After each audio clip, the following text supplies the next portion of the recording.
nuestros participantes y bienvenidos. Vamos a hablar acerca de temas complejos de rodilla, lesiones de la esquina posterolateral, a cargo del doctor Francisco Figueroa. Bienvenido, doctor. Muy buenas noches. Gracias por su presentación. Hola, buenas noches y gracias por la invitación. Le agradezco al comité organizador. Entonces, esta noche vamos a hablar de lesiones de la esquina posterolateral. Yo soy Francisco Figueroa, trabajo en la Clínica Alemana y la Universidad del Desarrollo del Hospital Sotero del Río. Y para los que no nos conocen, ahí tenemos un Instagram específicamente con fines únicamente académicos. A modo de introducción, las lesiones de esquina posterolateral. Si bien inicialmente se pensaba que la incidencia era baja, la verdad que se ha visto en últimos estudios a nivel norteamericano, que en los centros de trauma a nivel 1, donde llegan en el fondo los accidentes graves y las lesiones relevantes, la verdad que es un porcentaje no menor de las lesiones ligamentarias cuando uno se enfrenta a trauma de rodilla de alta energía, aproximadamente un tercio, ¿ya? Sin embargo, es raramente aislada, y aislada representa solo el 2% de las lesiones ligamentarias de rodilla. Su descripción original, con algún tipo de significancia clínica en el fondo, fue descrita por Houston en el año 76, que podemos verlo en la foto, pero sin embargo durante muchos años fue llamado el lado oscuro de la rodilla porque no fue bien estudiada la anatomía, sino hasta hace 15 años atrás que se empezaron estudios más digámoslo así, certeros respecto al tema. El temario que vamos a ver la anatomía de la esquina posterolateral, vamos a ver la clínica, vamos a ver las imágenes, la clasificación, la forma de tratamiento y algunos casos clínicos. Respecto a la anatomía, hay tres estructuras que son fundamentales clínicamente hablando, digámoslo así, que son el ligamento colateral lateral, el tendón del popliteo y el ligamento popliteo fibular. El ligamento colateral lateral tiene una inserción proximal que es levemente proximal y levemente posterior al epicóndilo medial. Distalmente se inserta en la fíbula a 8 milímetros posterior al mánger anterior de la cabeza fibular y casi 3 centímetros distal al tip de la fíbula. Su función es ser un estabilizador primario en varo de la rodilla y además restringir la rotación externa tibial, principalmente desde la extensión hasta los 30 grados de flexión. O sea, ese es su rango de rol. Y además es un estabilizador secundario para la rotación interna de la rodilla. El tendón del popliteo, por su parte, tiene una inserción proximal, como podemos ver en la imagen, que ocupa el quinto proximal del surco popliteo, y una inserción distal que va hacia el vientre muscular del músculo, la tibia posteromedial. Y en la imagen también podemos ver que tiene una distancia entre la inserción del colateral lateral y la del popliteo de aproximadamente 18,5-19 milímetros hacia anterodistal. Su función es un estabilizador para la rotación externa tibial en grados de mayor flexión que el ligamento colateral lateral, ya siendo su máximo rol a 60 grados, además de ser un estabilizador secundario para el varo y un estabilizador primario para la traslación posterior en extensión, y ahí es donde comparte rol con el ligamento cruzado posterior. Mientras que el ligamento popliteo fibular tiene una inserción proximal a nivel de la unión músculo-tendínea del popliteo y una inserción distal a nivel del tip del esteroide fibular. Y su función principalmente un estabilizador secundario en varo y para la rotación interna tibial. Hay otras estructuras que son denominadas como relevantes en el lado lateral de la rodilla, y estas son la bándilo tibial, el bíceps femoral, la cápsula lateral de la rodilla. Lo último es también se le ha dado alguna relevancia anatómica al menisco lateral mediante el ligamento menisco fibular, sin embargo clínicamente todavía no se sabe mucho. Lo mismo que la articulación tibiofibular proximal, y también se describe en prácticamente todos los estudios, se describe el ligamento facialofibular, sin embargo está presente solo en un cuarto de los especímenes, por tanto es poco probable que tenga alguna relevancia. Respecto a la clínica, en general son pacientes que sufren un estrés en varo o una hiperextensión o combinación de estos mecanismos. También se encuentra frecuentemente en trauma de alta energía, como había comentado inicialmente, en accidentes de tránsito, en deportes de contacto importante, ¿ya? Y como mencioné también anteriormente, es relevante tener en consideración que la mayoría son lesiones combinadas con el pivote central, ¿ya? Y por tanto pueden también presentarse como luxación de rodilla. Y acá es donde hay que tener mucha sospecha, porque en luxaciones de rodilla que incluyen la esquina posterior lateral, el riesgo de lesión del nervio peroneo común es más alto que en el resto, y también el riesgo de lesión de la arteria poplitea. Respecto al examen físico en el contexto agudo, la verdad que el examen físico no es tan útil porque se presenta con una lesión, en el fondo, con mucho edema, con mucho derrame, una rodilla aguda traumática, en el fondo, los test específicos no son tan útiles en este setting, excepto que sea una lesión de más baja energía, y ahí es donde nos sirven la apertura en varo a 0 y 30 grados, que como sabemos en 30 grados aísla el ligamento colateral lateral, y en 0 grados se incluye a la esquina y al pivote central, el TET recurvatum, que es más específico para la esquina, el dial test, que también implica la rotación y también es más específico para la esquina, y otros tests menos utilizados. En el contexto crónico, acá es donde suele ser más importante en el examen físico el alineamiento, principalmente el varo, y también la marcha, donde los pacientes tienden, cuando las lesiones son crónicas, a generar un varus thrust, que es un desplazamiento lateral de la rodilla en la fase de monopodal, en el fondo por la inestabilidad lateral. Y acá los test específicos tienen más relevancia porque es más fácil examinar al paciente, y por tanto lo mismo, la apertura en varo en 0 y 30, el dial test y el recurvatum también son importantes. Una pequeña palabra sobre el dial test, que en el fondo es de los test más relevantes ya, y se hace en 30 y 90 grados. En 30 grados uno aísla la esquina posterolateral, mientras que en 90 grados la combina con el ligamento cruzado posterior. Ahora, también es importante tener en cuenta que no es específico para la esquina posterolateral, también en lesiones anteromediales también hay una alteración de la rotación tibial, por tanto me puede dar un falso positivo. Respecto al estudio, la radiología simple es fundamental siempre, porque estas lesiones se dan en el contexto de una rodilla traumática aguda y por tanto nos permiten descartar fracturas, principalmente de la tibia anteromedial, y también avulsiones como por ejemplo en este caso, que muestro la flecha, una fractura arcuata. La radiografía con telemetría, la verdad que en el contexto agudo no tiene utilidad, sin embargo en el contexto crónico se utiliza para evaluar el mal alineamiento, principalmente los pacientes que uno clínicamente ve que están en varo, y son los que en general son los que llevan más de 6 meses o que un número de corte medio aleatorio, pero más un tiempo largo desde la lesión. La radiología con estrés en el contexto crónico también es muy relevante porque me permite objetivar el examen físico. Y la PRAD ya hace varios años al fondo puso, entre comillas, estudió unos valores de corte para definir cuándo teníamos lesiones menores, en el fondo, lesiones completas del ligamento colateral lateral y lesiones completas de la esquina. Y también es importante tener en cuenta cuando me enfrento a lesiones del ligamento cruzado posterior,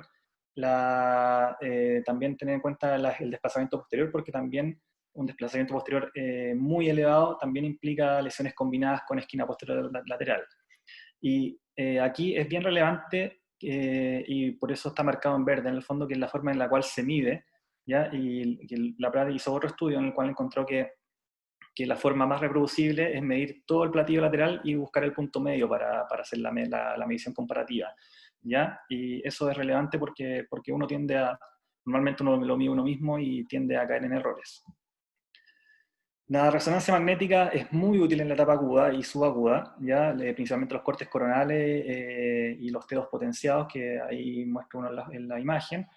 Y la verdad que en etapa crónica obviamente tiene mucho menor capacidad diagnóstica, se reporta incluso un 25% no más de capacidad diagnóstica en resonancias crónicas por la cicatrización, por en el fondo el efecto del tiempo, y acá es donde son mucho más útiles las radiografías con estrés para objetivar el examen físico más que una resonancia. Y la evaluación artroscópica, no es muy habitual que uno llegue a hacer una artroscopía sin el diagnóstico hecho, pero puede pasar, y acá en el fondo el signo más típico que nos encontramos es el drive-through sign, que implica un menisco separado del platillo tibial en el fondo, y una pasada muy sencilla de la artroscopia. Respecto a las clasificaciones, la clasificación clásica más antigua es la de Houston, que los clasificaba en grado 1, 2, 3 respecto a la apertura lateral, y después le fue agregando también la inestabilidad rotatoria, según 0,5, 6, 10 o más de 10 grados, implicando roturas en el fondo aisladas o combinadas de la esquina. Pero la que más se usa actualmente es la clasificación de Fanner y Larson, que la clasifica en A, B y C, Todos los tres tipos parten con rotación externa tibial aumentada, o sea, con una lesión de esquina directamente, y le van agregando la inestabilidad del ligamento colateral lateral, las tipo B una inestabilidad leve y las tipo C una inestabilidad más severa. Ahora, el tratamiento, la verdad que hay un par de estudios por lo menos del grupo de estudio de la esquina posterolateral, que es un consenso de expertos liderado por Pablo Gelber, y la verdad que muestra que hay una altísima variabilidad de tanto el diagnóstico, la clasificación, tratamiento y principalmente el tratamiento. Y acá, más que nada, y puse las fotos porque dentro de mi formación, tres de los miembros de este consenso fueron profesores míos en algún minuto de mi formación, y la verdad que los tres tenían en el fondo enfrentamientos distintos de esta patología. Por tanto, lo que quiero recalcar es que no hay un único método, y que probablemente no lo que yo diga en este minuto va a ser lo exacto, sino que al final son formas de enfrentarlo directamente, y la mayoría se basa en evidencia tipo 5 o tipo 4. Entonces, el manejo conservador está reservado para lesiones grado 1 y 2, y las dos con cierta duda, ¿ya? La verdad que los estudios respecto al tratamiento conservador son antiguos, ¿ya? Por ejemplo, el estudio de Canus es del 89 y mostraba que los pacientes con lesiones grado 2 tenían buenos resultados a pesar de una laxitud persistente. Sin embargo, los pacientes con grado 3 tenían malos resultados. Y Krukov, el año 88, demostró buenos resultados en las lesiones grado 1, pero a pesar de también tener inestabilidad residual, sin embargo, ellos abocaban por una movilización precoz en estas lesiones para evitar la rigidez.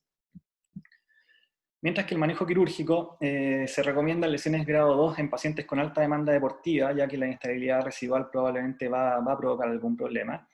En cualquier tipo de lesión grado 2 en contexto de otros ligamentos asociados, ya que obviamente uno aumenta la inestabilidad en esos casos, y el caso clásico es la lesión del ligamento cruzado anterior, en la cual uno deja una esquina grado 2 sin reparación y aumenta la tensión en el injerto, y obviamente, como vimos, todas las lesiones grado 3.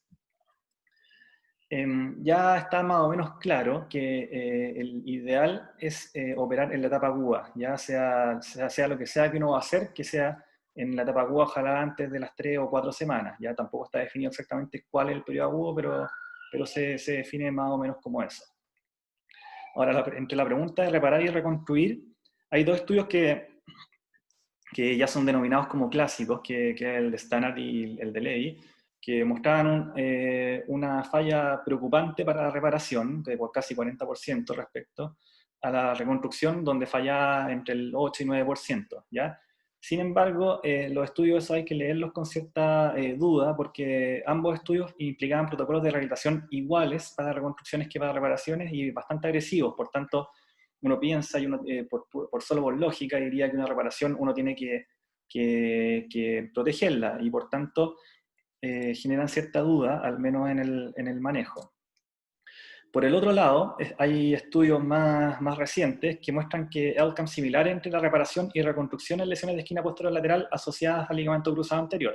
Ahora, los grupos no eran perfectamente comparables, porque el grupo de reconstrucción era un grupo prácticamente crónico, con 121 días promedio de espera, versus 19 días para la reparación. Sin embargo, lo que uno puede tomar de este estudio es que al final la reparación en pacientes agudos todavía tiene un rol, y un rol que yo creo que no es menor. Y así es como, por lo menos la conducta nuestra, y la conducta con la que yo me he formado en general, es que en la etapa aguda uno puede intentar reparar lesiones ligamentarias que sean avulsivas, y que idealmente, o fracturas avulsivas que tengan indemnidad del tejido, ¿ya? Uno puede intentar reparar, y en general, la verdad que la mayoría de las veces con buenos resultados. Y si no hay indemnidad del tejido, ahí es donde uno tiene que irse directamente hacia una reconstrucción, ¿ya? Hay literatura que como engaña un poco, porque le llama reparación más aumentación a reconstrucciones, que al final son reconstrucciones porque uno les pone un injerto, ¿ya? Y lo que hace, uno repara los tejidos que están alrededor, pero eso lo hace aunque reconstruya. Por tanto, lo que yo diría que en el fondo yo lo separaría solo en reparación y en reconstrucción. Respecto a la reparación, ya también está bastante demostrado que no hay que intentar reparar después de 4 semanas, ¿ya? Y este estudio, por ejemplo, muestra que los scores fueron significativamente menores a los pacientes que se reparaban después de 4 semanas respecto a los que se reparaban antes de 4 semanas, con una técnica, la verdad, que bastante acuciosa. Y respecto a qué técnica usar para reparar, no, es prácticamente a gusto del consumidor. Nosotros usamos ancla en general y la mayoría de la gente con la que me he formado también usa ancla. Sin embargo, uno puede usar túneles intraóseos o poste y la verdad que no, al menos biomecánicamente, no hay mucha diferencia. Respecto a la etapa crónica, y crónico, si bien yo creo que es un mal nombre porque podría ser subagudo y separarse, pero la verdad que toda la literatura la separa en agudo y crónico nomás. Después de las 3 a 4 semanas, obviamente ahí ya la reparación pierde rol y hay que entrar a la reconstrucción. Y en los casos que llevan meses, es ideal hacer una evaluación de ejes, o sea, porque esos son los casos que la laxitud lateral mantenida en el fondo genera este alineamiento en varus y el varus thrust que habíamos hablado. Respecto a los métodos de reconstrucción, hay métodos se dividen en anatómicos y no anatómicos, sin embargo los no anatómicos ya son historia y la verdad que prácticamente no se usan. Y respecto a los anatómicos, hay 2 clasificaciones, una que implica que los que tienen base fibular y los otros que son los con base tibiofibular. ¿Ya? Los con base fibular a uno no le parecen muy anatómicos cuando los ve, pero así es como están clasificados. Entonces, no voy a describir cada método porque la verdad que hay miles de métodos de reconstruir, sino los que son más utilizados en la clínica nuestra, en el fondo en nuestra práctica habitual, ¿ya? Y respecto a eso, voy a partir por el Larson, que es probablemente el método, probablemente el más utilizado del mundo durante muchos años, ¿ya? Y que implica una pasada fibular en el fondo del injerto y fijación con túnel único en el fémur. El arciero, que es una variación del Larson, se publicó en el 2005 por eso mucha gente también le llama Larson modificado, y es prácticamente igual, pero tiene la diferencia de que tiene túnel aislado para el popliteo en el fondo en el fémur, y esa pasada del injerto en el fondo desde la fíbula posterior hacia una dirección más anterior sería lo que remea el ligamento popliteo fibular.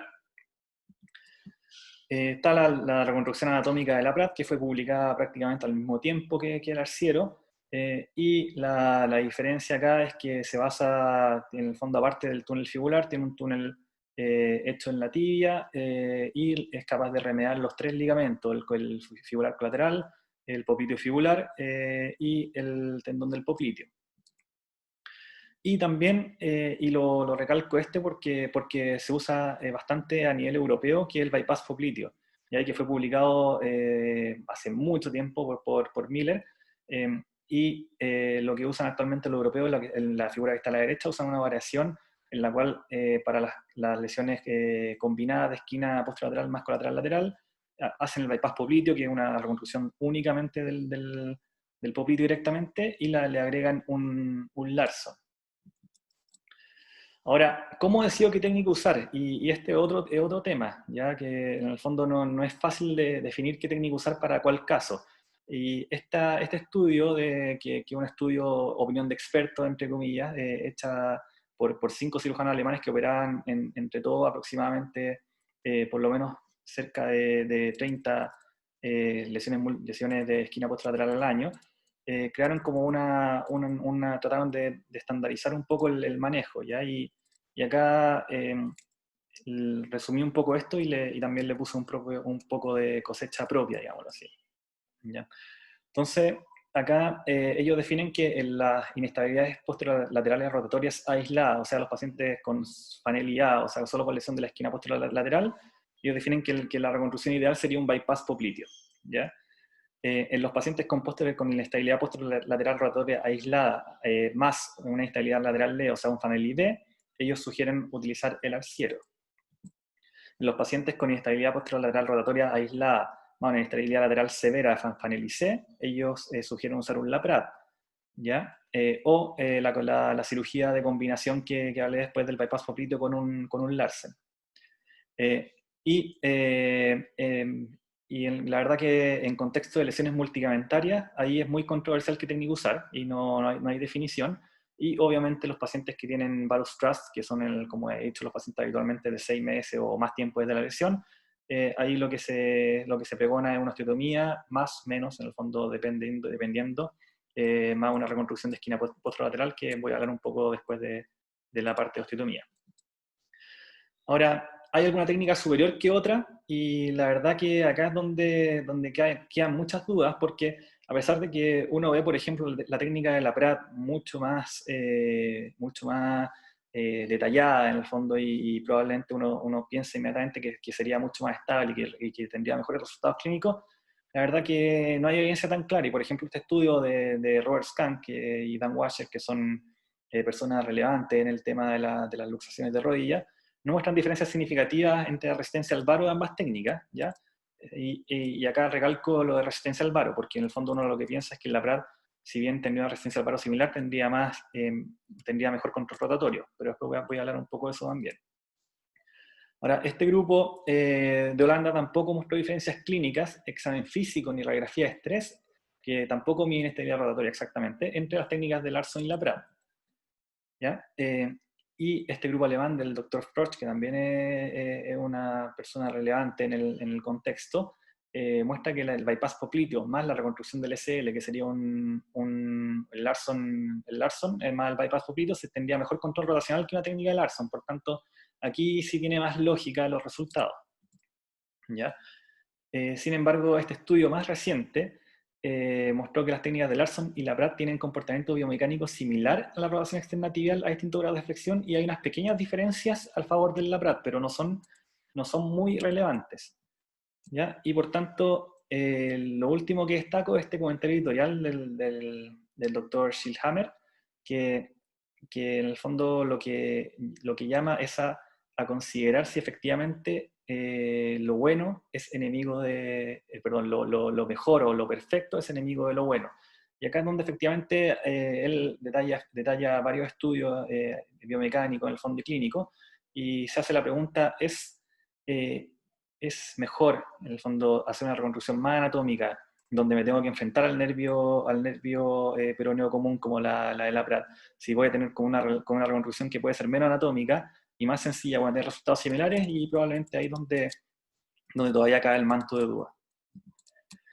Respecto a la colisión de túneles, que se dan principalmente con el ligamento cruzado anterior, el mismo Laprat en los últimos años publicó un estudio de análisis 3D que solo girando ambos túneles 35 grados hacia anterior, en el fondo en el plano axial, y sin cambiar el ángulo a nivel proximal distal, no tuvo ninguna colisión de túnel.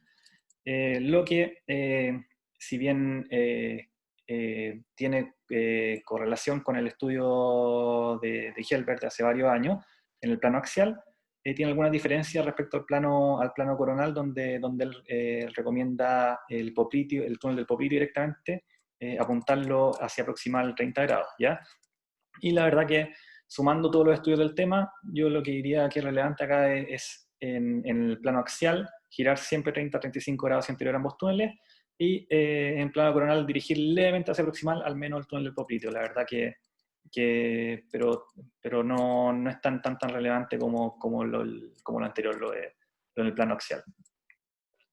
Respecto a la selección del injerto, y acá es prácticamente sentido común, la mayoría de estas lesiones se dan en contexto multiligamentaria, y por tanto, en el fondo, tomar injerto genera morbilidad, y por tanto se recomienda el injerto, ¿ya? Y estudios comparativos, evidencia relevante que muestre al injerto versus autoinjerto, la verdad que no existe. Ahora, últimamente también cirujanos reconocidos y algunos que tienen harta experiencia han abocado por utilizar técnicas artroscópicas o bien invasivas.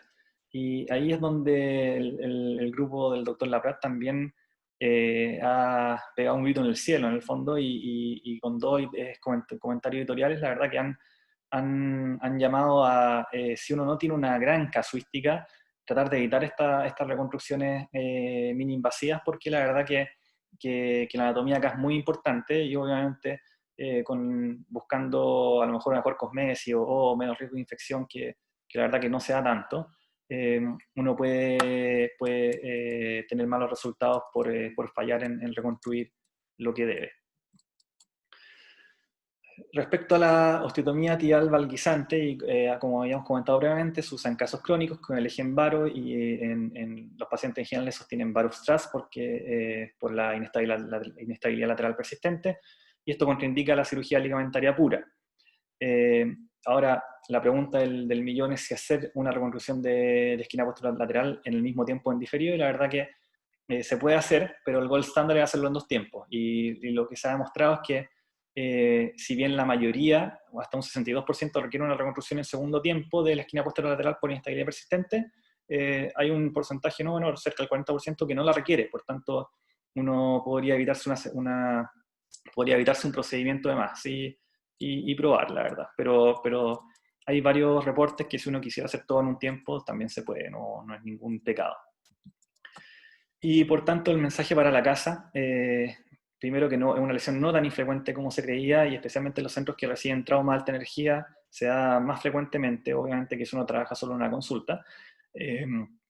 Hay distintos métodos diagnósticos según el tiempo de lesión. Yo diría que en agudo lo más relevante lejos es la resonancia. Y en crónico, ahí donde tiene mucha relevancia el examen físico, las radiografías con estrés y la telemetría en los casos de los pacientes que llevan meses ya y que uno tiene que buscar el varo. Hay distintas opciones de tratamiento según la etapa, ¿ya?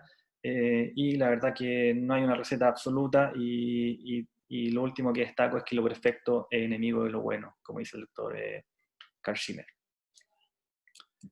Muchas gracias. Gracias, Francisco. Pasamos directamente a los casos clínicos. No hay ninguna pregunta por el momento. A no ser que alguno de los panelistas quiera hacer algún tipo de preguntas. Doctor Carrasco, Alex, doctor Mosquera, Magarí. ¿O comentario? Yo tengo una pregunta para el panel. ¿Con qué grado de alteración de eje piensan en hacer la corrección? ¿Tienen algún valor específico o se fijan más bien en la comparación con la extremidad contralateral, y si es que hay alguna desviación van a corregirla?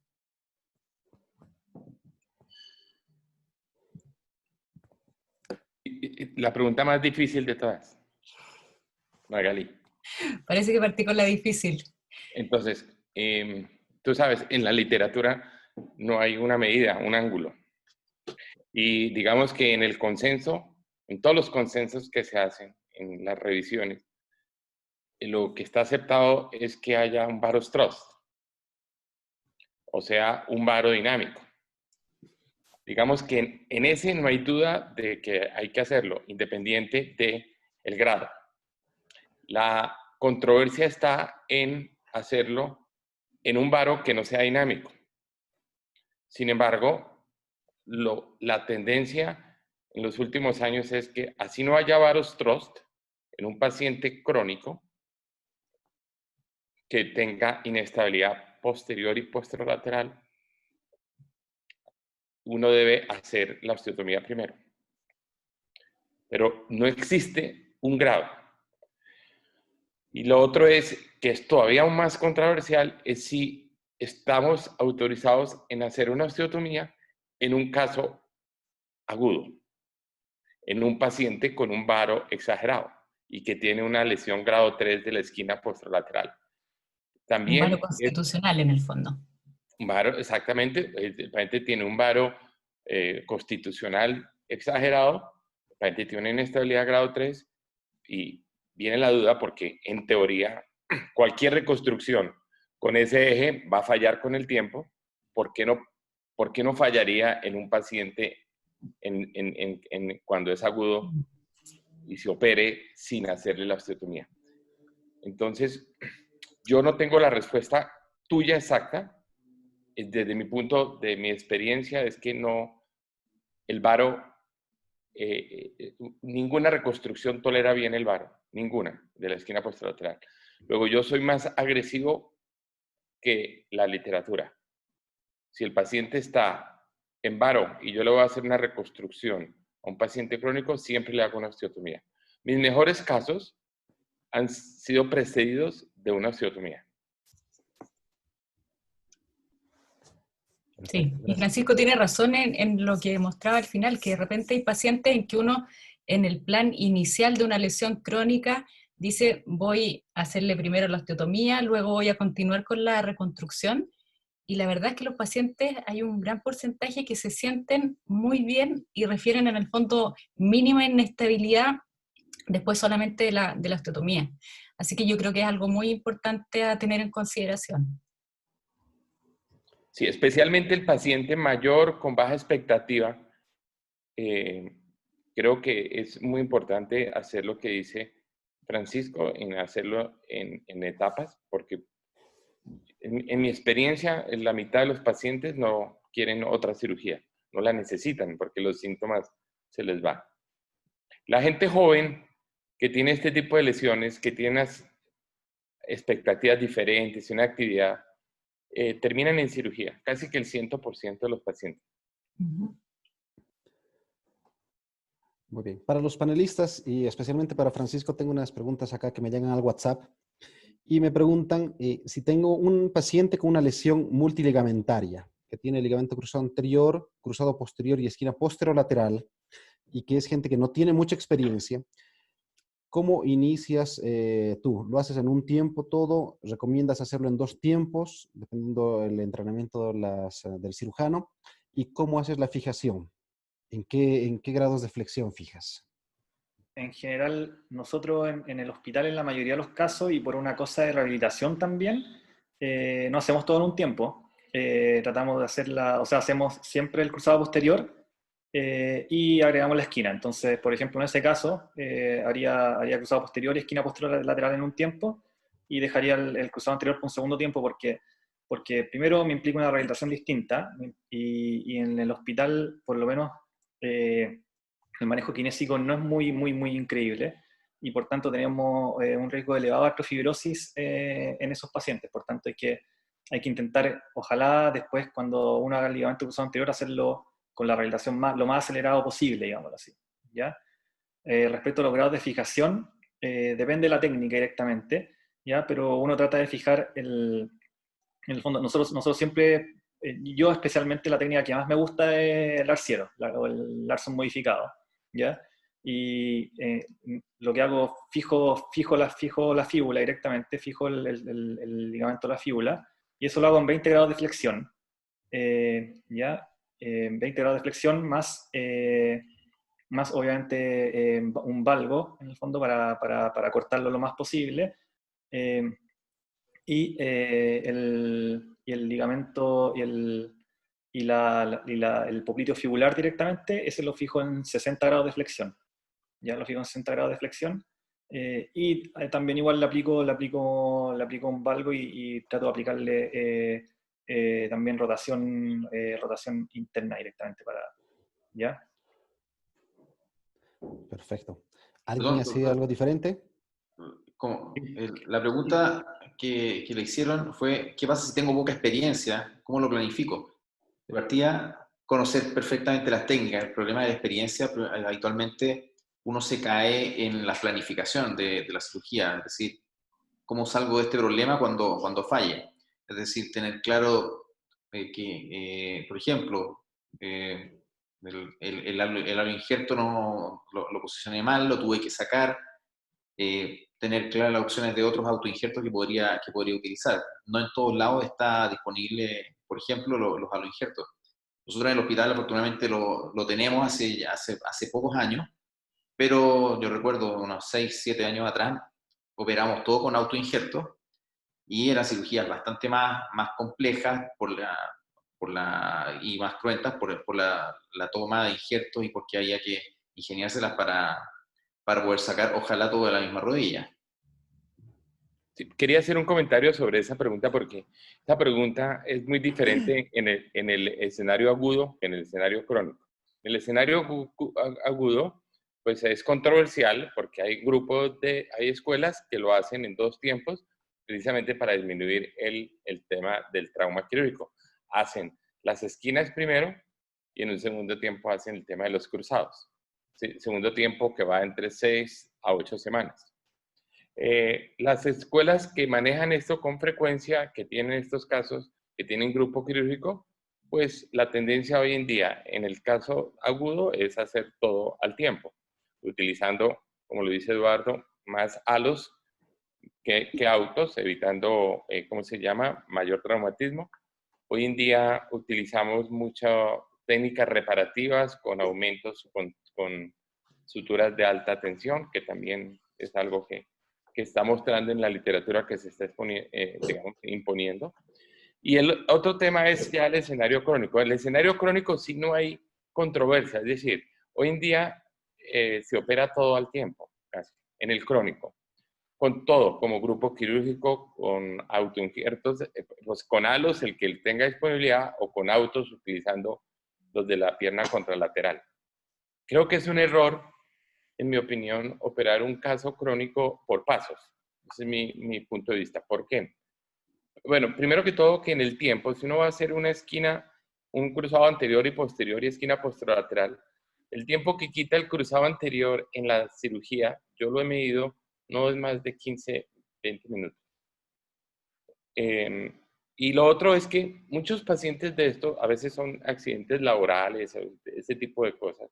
Es diferente al accidente deportivo.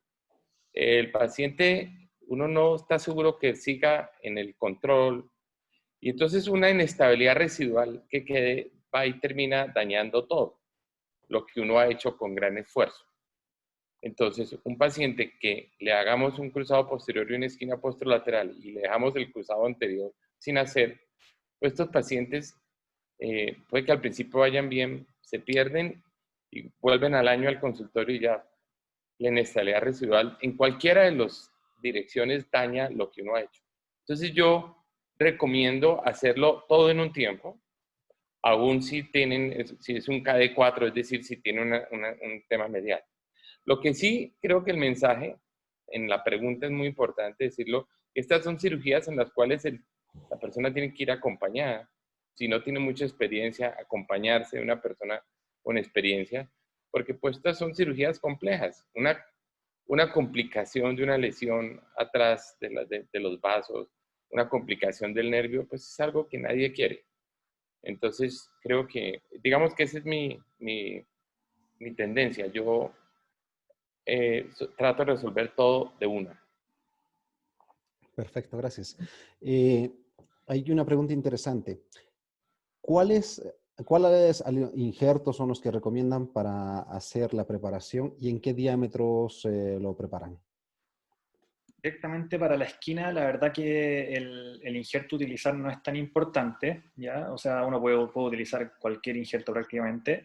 Ahora, los diámetros no pueden ser muy grandes porque, y principalmente por el túnel fibular, ¿ya? Porque el túnel fibular en general tiene que ser un túnel no muy grande porque obviamente el riesgo de blowout de la cabeza al peroné es alto si uno hace un túnel muy grande. Por tanto, en general se recomienda hacer túneles de 7 milímetros aproximadamente en el túnel fibular o menos si se puede, pero 7 es un buen número.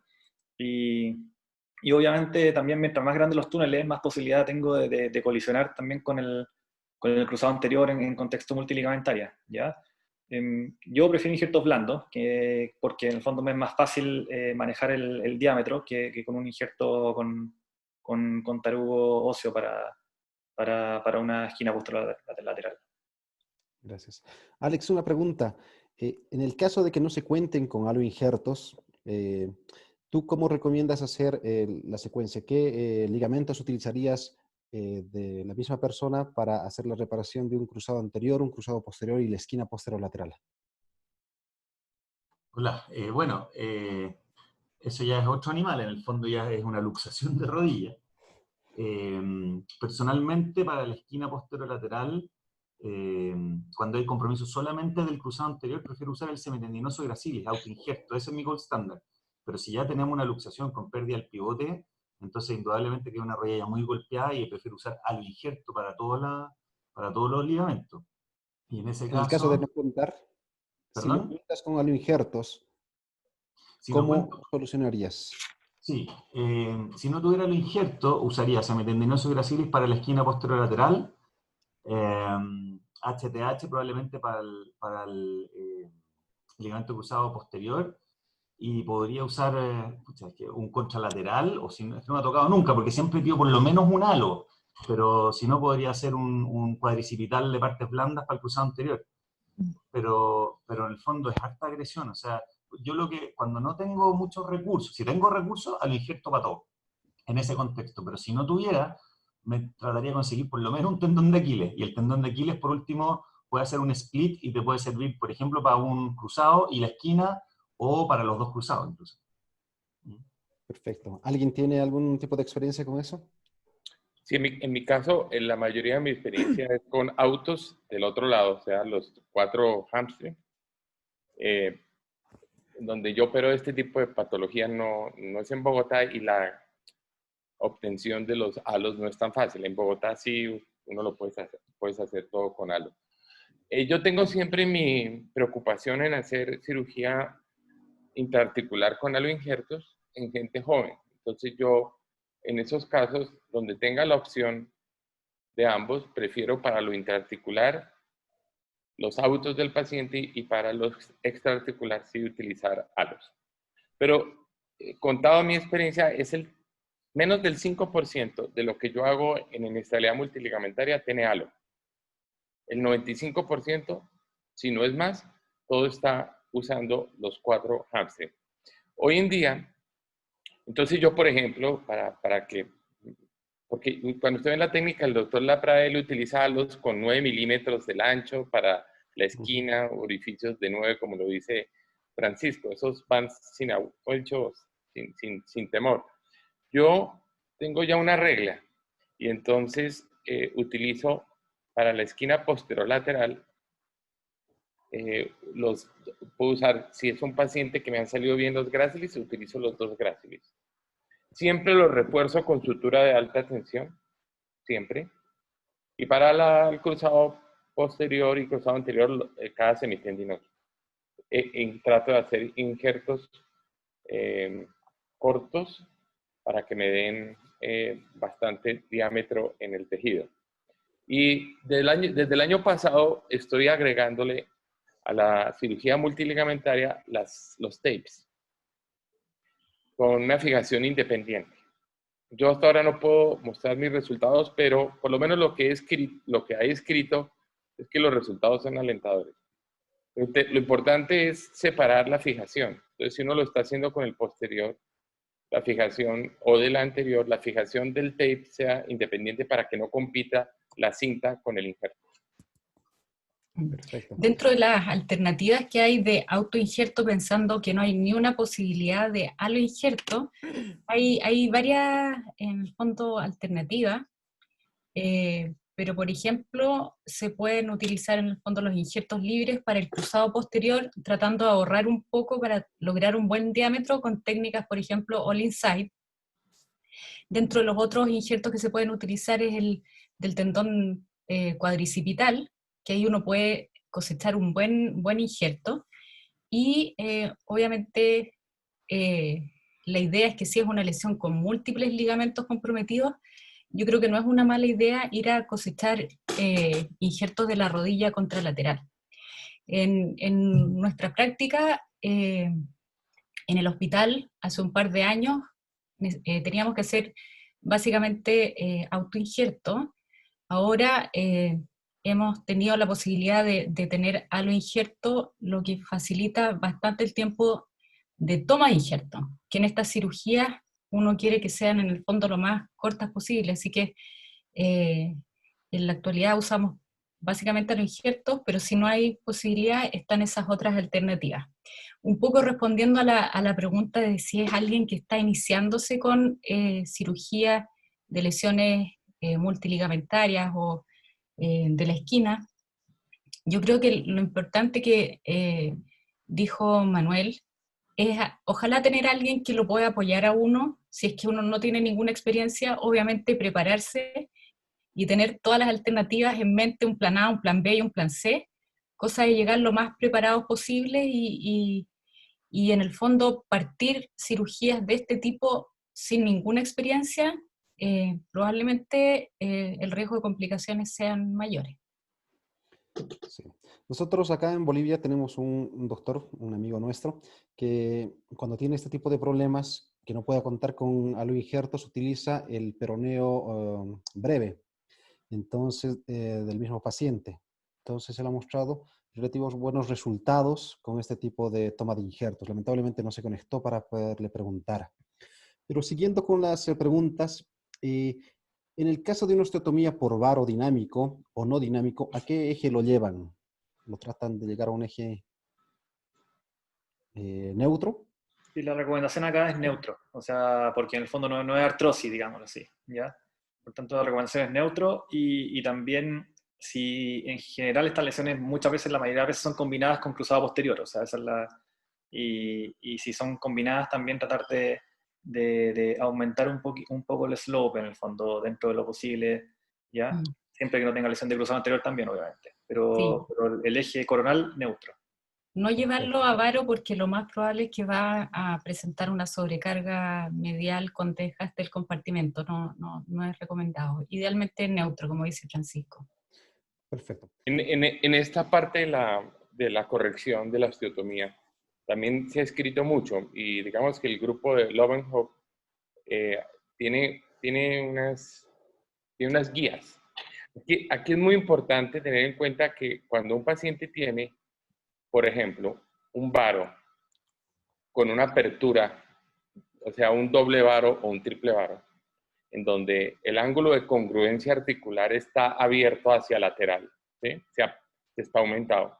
Ese grado usted tiene que restárselo a la corrección. Por decirle, si ustedes haciendo el cálculo de la cuña les mide 13 grados en un paciente con un doble varo o un triple varo, con un ángulo de congruencia articular abierto hacia lateral de 5 grados. Recuerden que esto es así paralelo, pero se permiten 2 grados de normalidad. Entonces uno tiene que restar de los 13 grados los 5 grados. Existe un método matemático para hacerlo, también existe con calculadora para hacerlo, y también existe pues lo que hacemos siempre. Pero es muy importante porque si no uno puede sobrecorregir. El principio es como lo dice Magali, como lo está diciendo también Alex, es que uno debe dejarlo en cero. Pero eso digamos que es lo general, pero hay que analizar cada caso.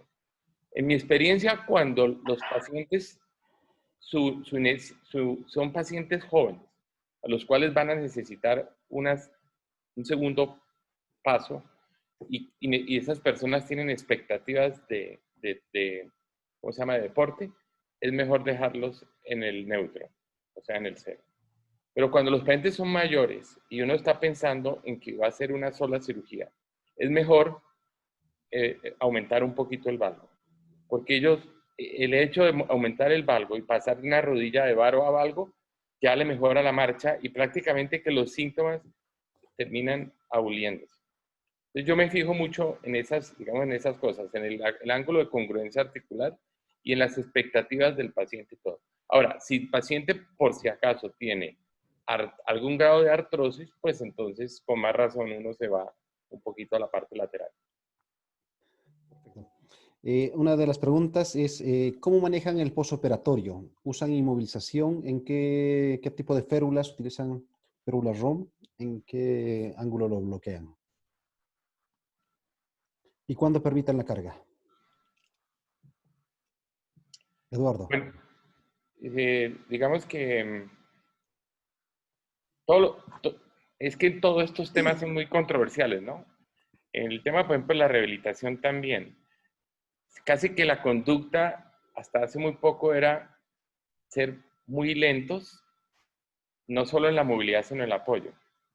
Y después vienen los trabajos del doctor Laprae, de Levy, Sken, por lo menos los trabajos americanos, donde ya son un poco más agresivos en la movilidad y aún en el apoyo. Yo, por ejemplo, hice un trabajo de prospectivo de evaluar 10 pacientes con reconstrucción, ¿cierto? Eran 20 pacientes, pero evaluábamos reconstrucción versus reparación. Y la verdad es que no nos fue tan bien apoyando a los pacientes, hablando de la esquina posterolateral, de manera temprana, descargándolos. Ese protocolo era, el paciente al otro día apoyaba de acuerdo a tolerancia sin limitarlo. Y si por si acaso el paciente es neutro o tiene algo de varo, pues con mayor razón. En mi opinión, el apoyo lo disminuyo un poquito, los pongo con muletas, a apoyar el lado no operado, a moverlos sí pronto. Y más o menos cuando el paciente tiene un mes de operado, comienzo a darles descarga de menos a más. Perfecto. Y yo en mi caso también protejo la carga porque en el fondo mi percepción es que se va soltando un poco la esquina si es que uno comienza con carga muy precoz.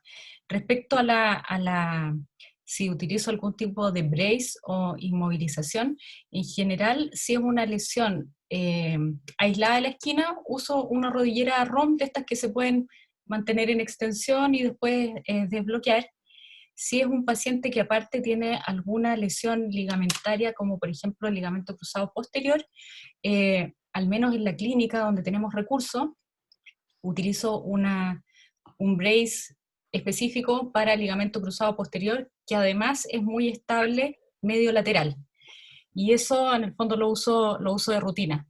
En el hospital, que los recursos son mucho más limitados, en general tratamos de que los pacientes tengan algún tipo de inmovilización como una férula ROM de las más básicas. Perfecto. Francisco, ¿te parece si pasamos a los casos? Alex estaba como levantando la mano. Ah, Perdón.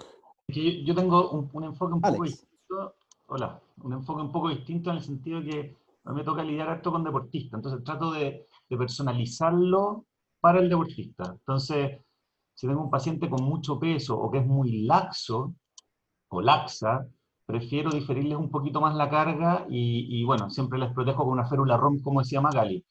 Si es un paciente, entre comillas, más tieso y no de tanto peso, entonces prefiero ser un poquito más agresivo tanto en la carga como con el ROM. Pero en general, así como receta, en la carga yo se las difiero mínimo 4 a 6 semanas. Y el rango articular se los dejo libre bastante precoz, pero con la férula ROM que les protege el varo algo. Perfecto, gracias. De acuerdo con Alex, creo que la carga es fundamental diferirla por lo menos unas 4 semanas y luego el movimiento, habitualmente movimiento pasivo desde el principio, excepto, y ahí lo que más hay que cuidar son las lesiones de cruzado posterior. Ahí movimientos pasivos y sin activación de isquiotibiales por lo menos unas 6 semanas, pero en cambio las esquinas posterolaterales si es aislado o asociadas a cruzado anterior, eso podría ser un movimiento protegido libre desde el principio. Muy bien, perfecto. Bueno, entonces pasemos a los casos clínicos, Francisco. Entonces voy a presentar uno nomás de los casos para que después Alex presente el suyo. Muy bien. Entonces voy a saltar esto, voy a saltar este también, y voy a presentar uno porque probablemente es la situación más compleja que uno puede tener a nivel de lesiones de ligamentos, ¿ya?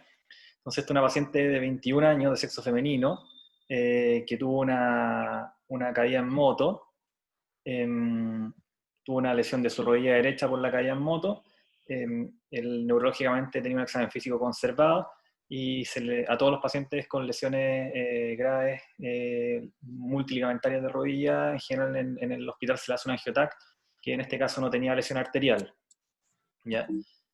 Y la radiografía es esta, ¿ya?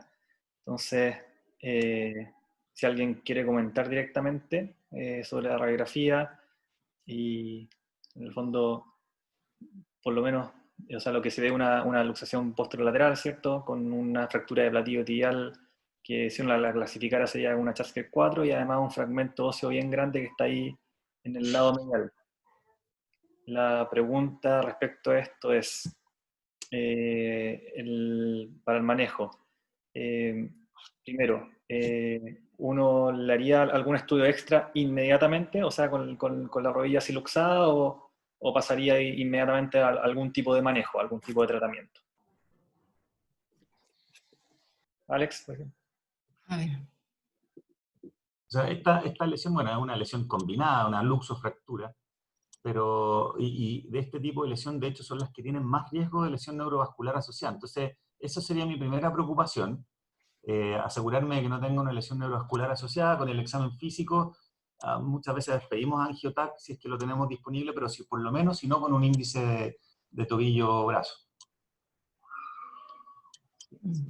Sí, ahora tenía un estudio efectivamente de angiotac que está sin lesión arterial. Ahora la pregunta del millón es, porque en el fondo el paso lógico, yo imagino que es pasar un tutor externo, ¿cierto?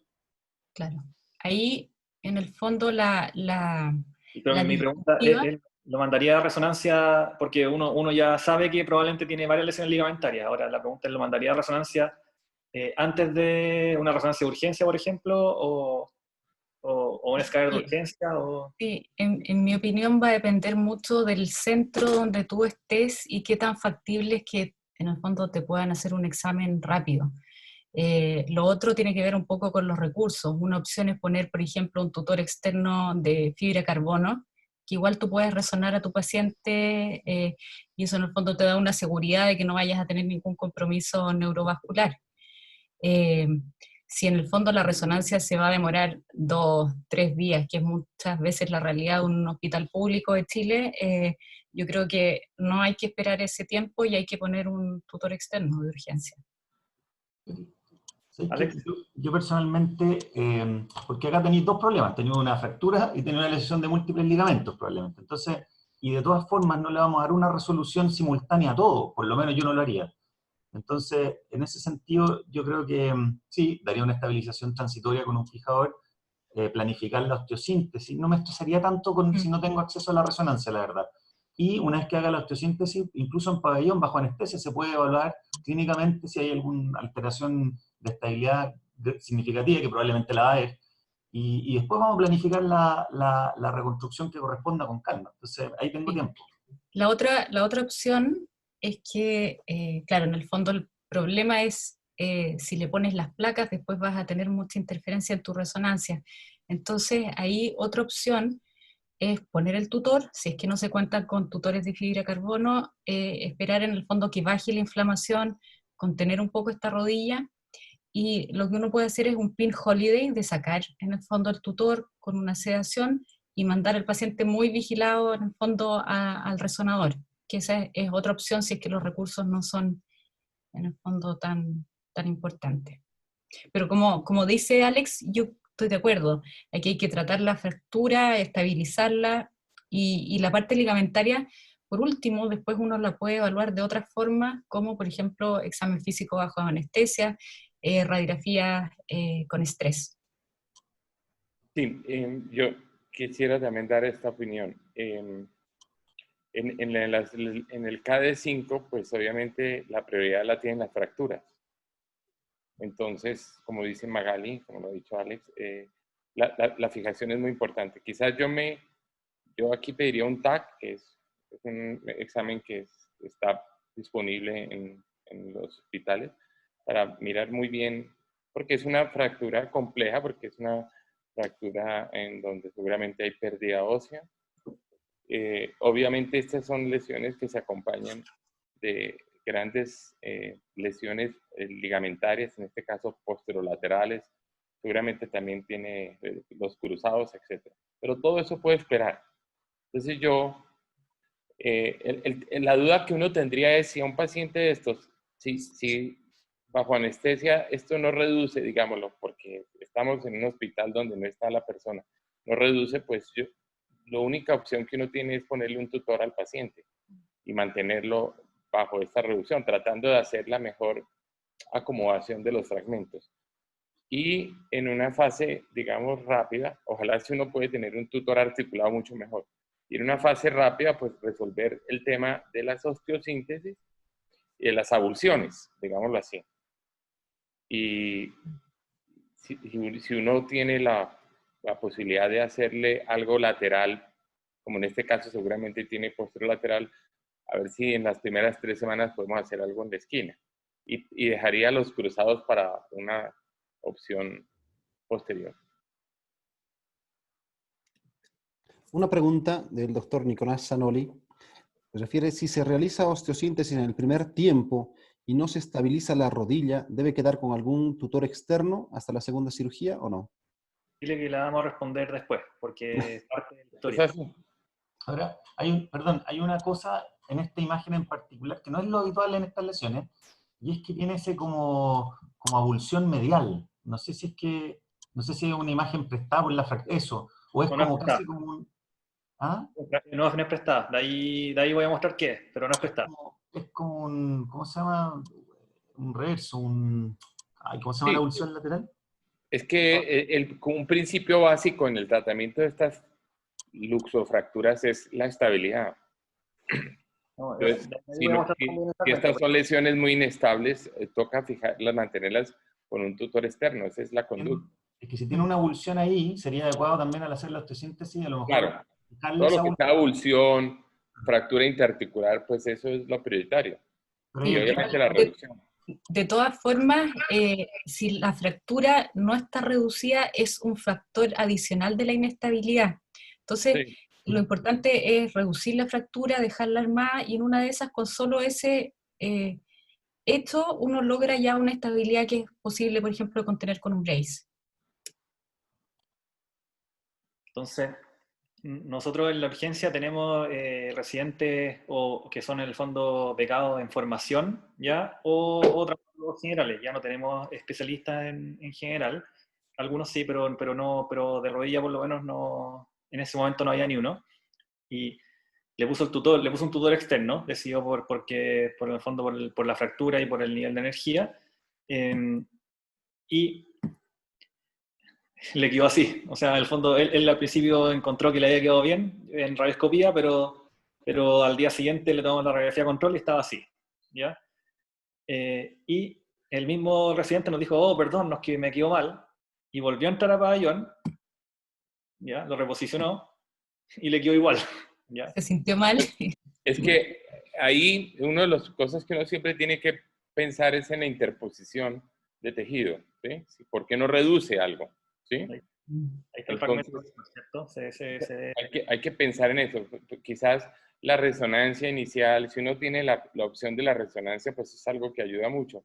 Pero uno tiene que pensar, digamos, desde el punto de vista de lo fácil que es una reducción. Usualmente una reducción de rodilla es sencilla mientras no haya ni tejido interpuesto o mucha inestabilidad.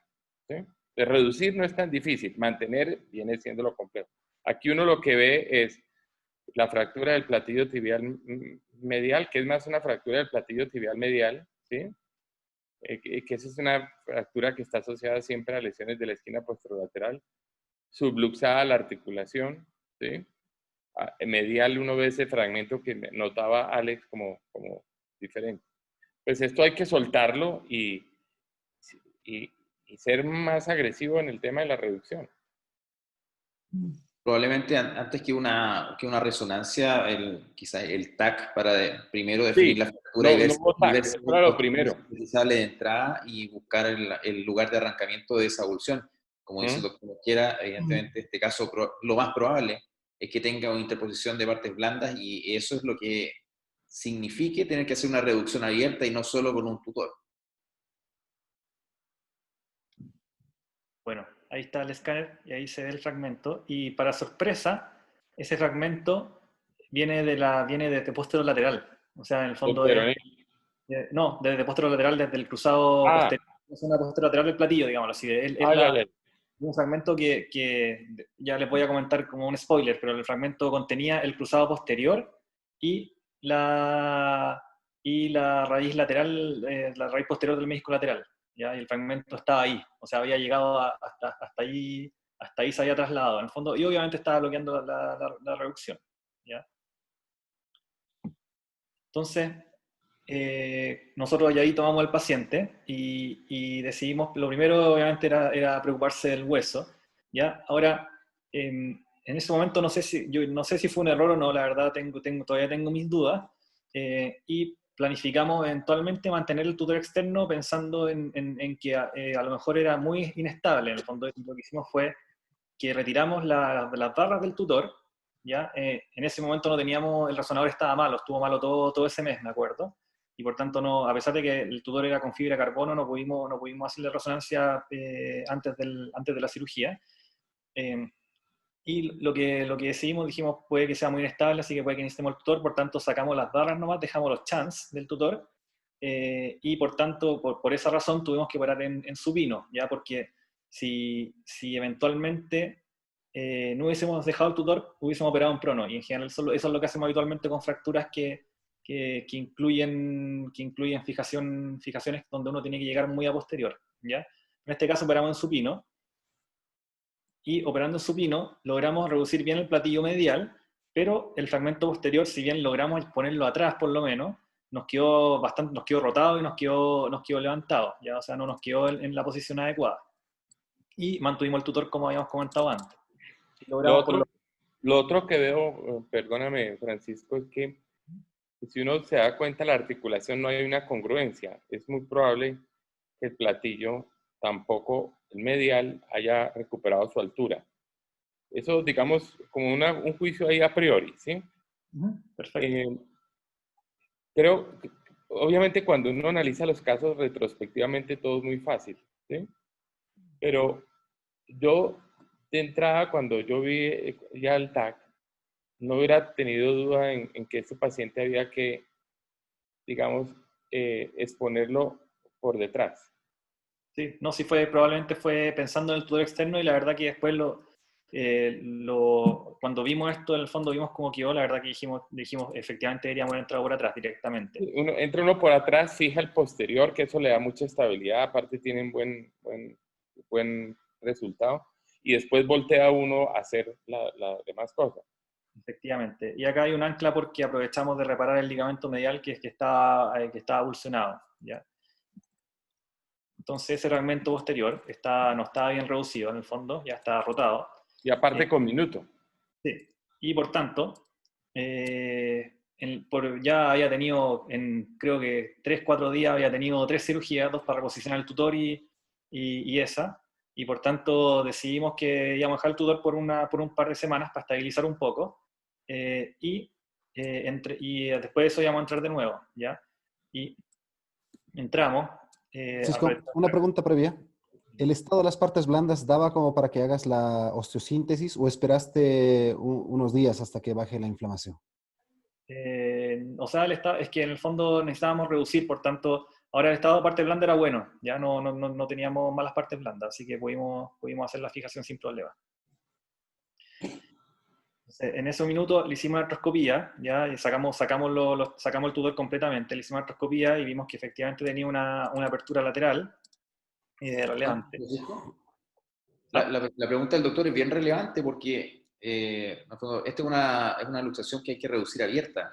Las partes blandas, aunque suene bien complejo, pasa a ser un tema un poco secundario. Uno sabe que con atrapamiento de partes blandas puede haber necrosis focalizada, pero sin embargo, si uno no abre esta rodilla, no se va a reducir. Sí, efectivamente.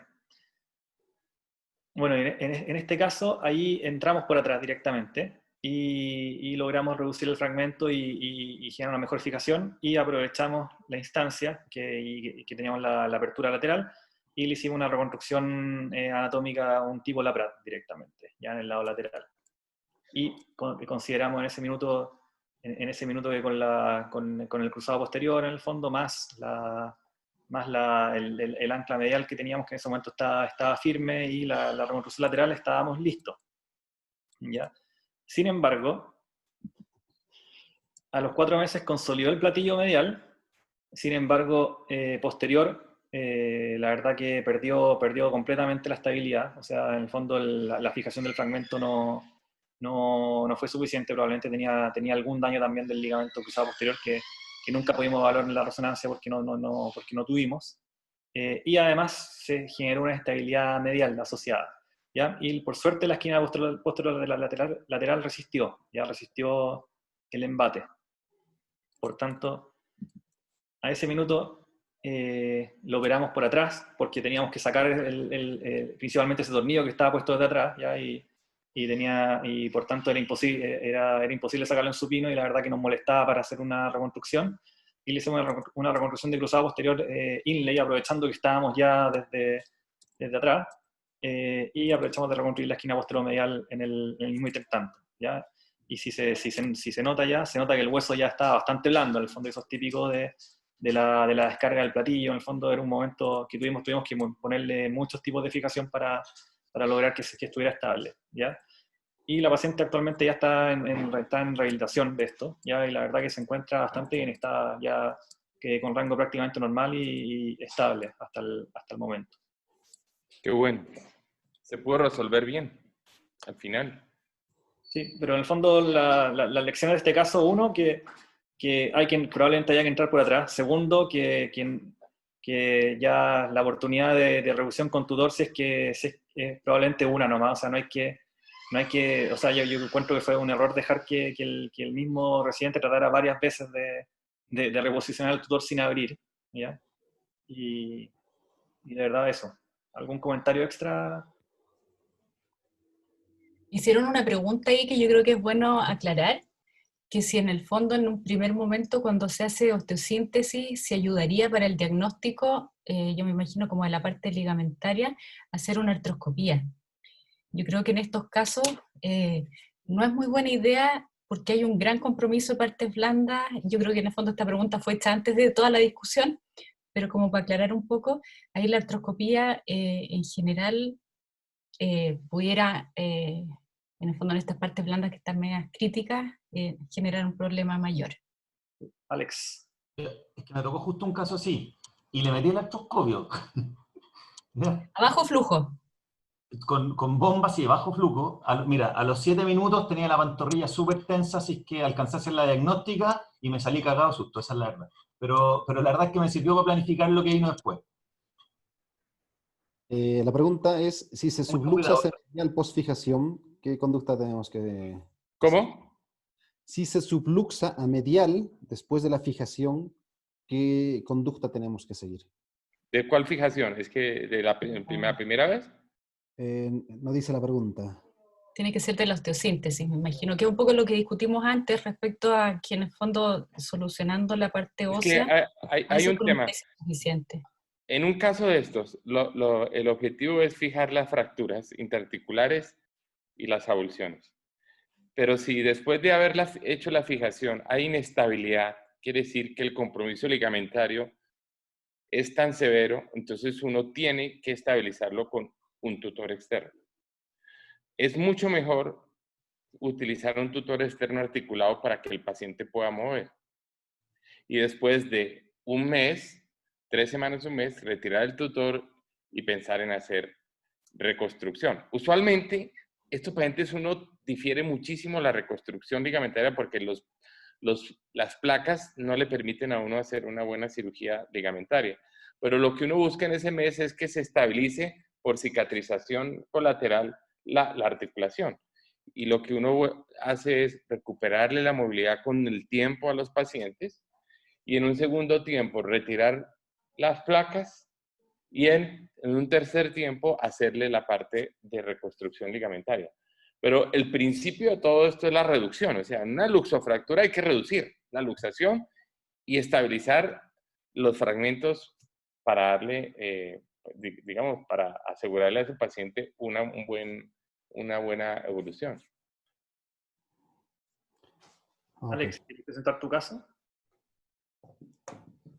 Pucha, yo a las 9:30 me tengo que ir. Si no les molesta, preferiría, lo hacemos rápido. Es un caso bien directo. ¿Puede ser? Sí, Magali, claro. ¿me das permiso? Sí, claro, ni un problema. Sorry. A ver. Déjame abrir, acá tengo. Voy a compartir la pantalla.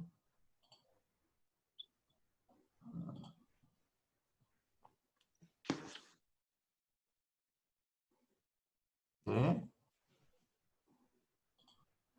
¿Se ve? ¿Se ve la imagen como de presentador o se ve el PowerPoint como...? Como de presentador. Se Con ve- las dos pantallas divididas. Espérate, ahí.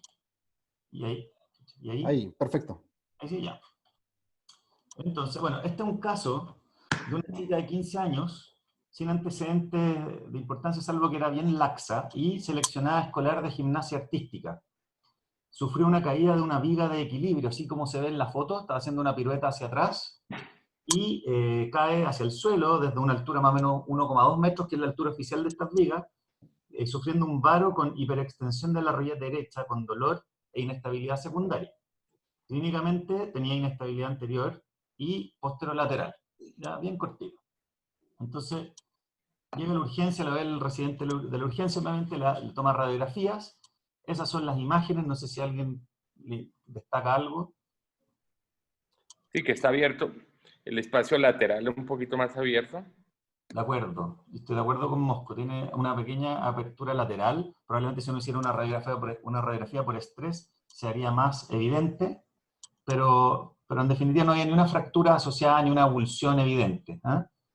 Solo una apertura sugerente de una lesión lateral.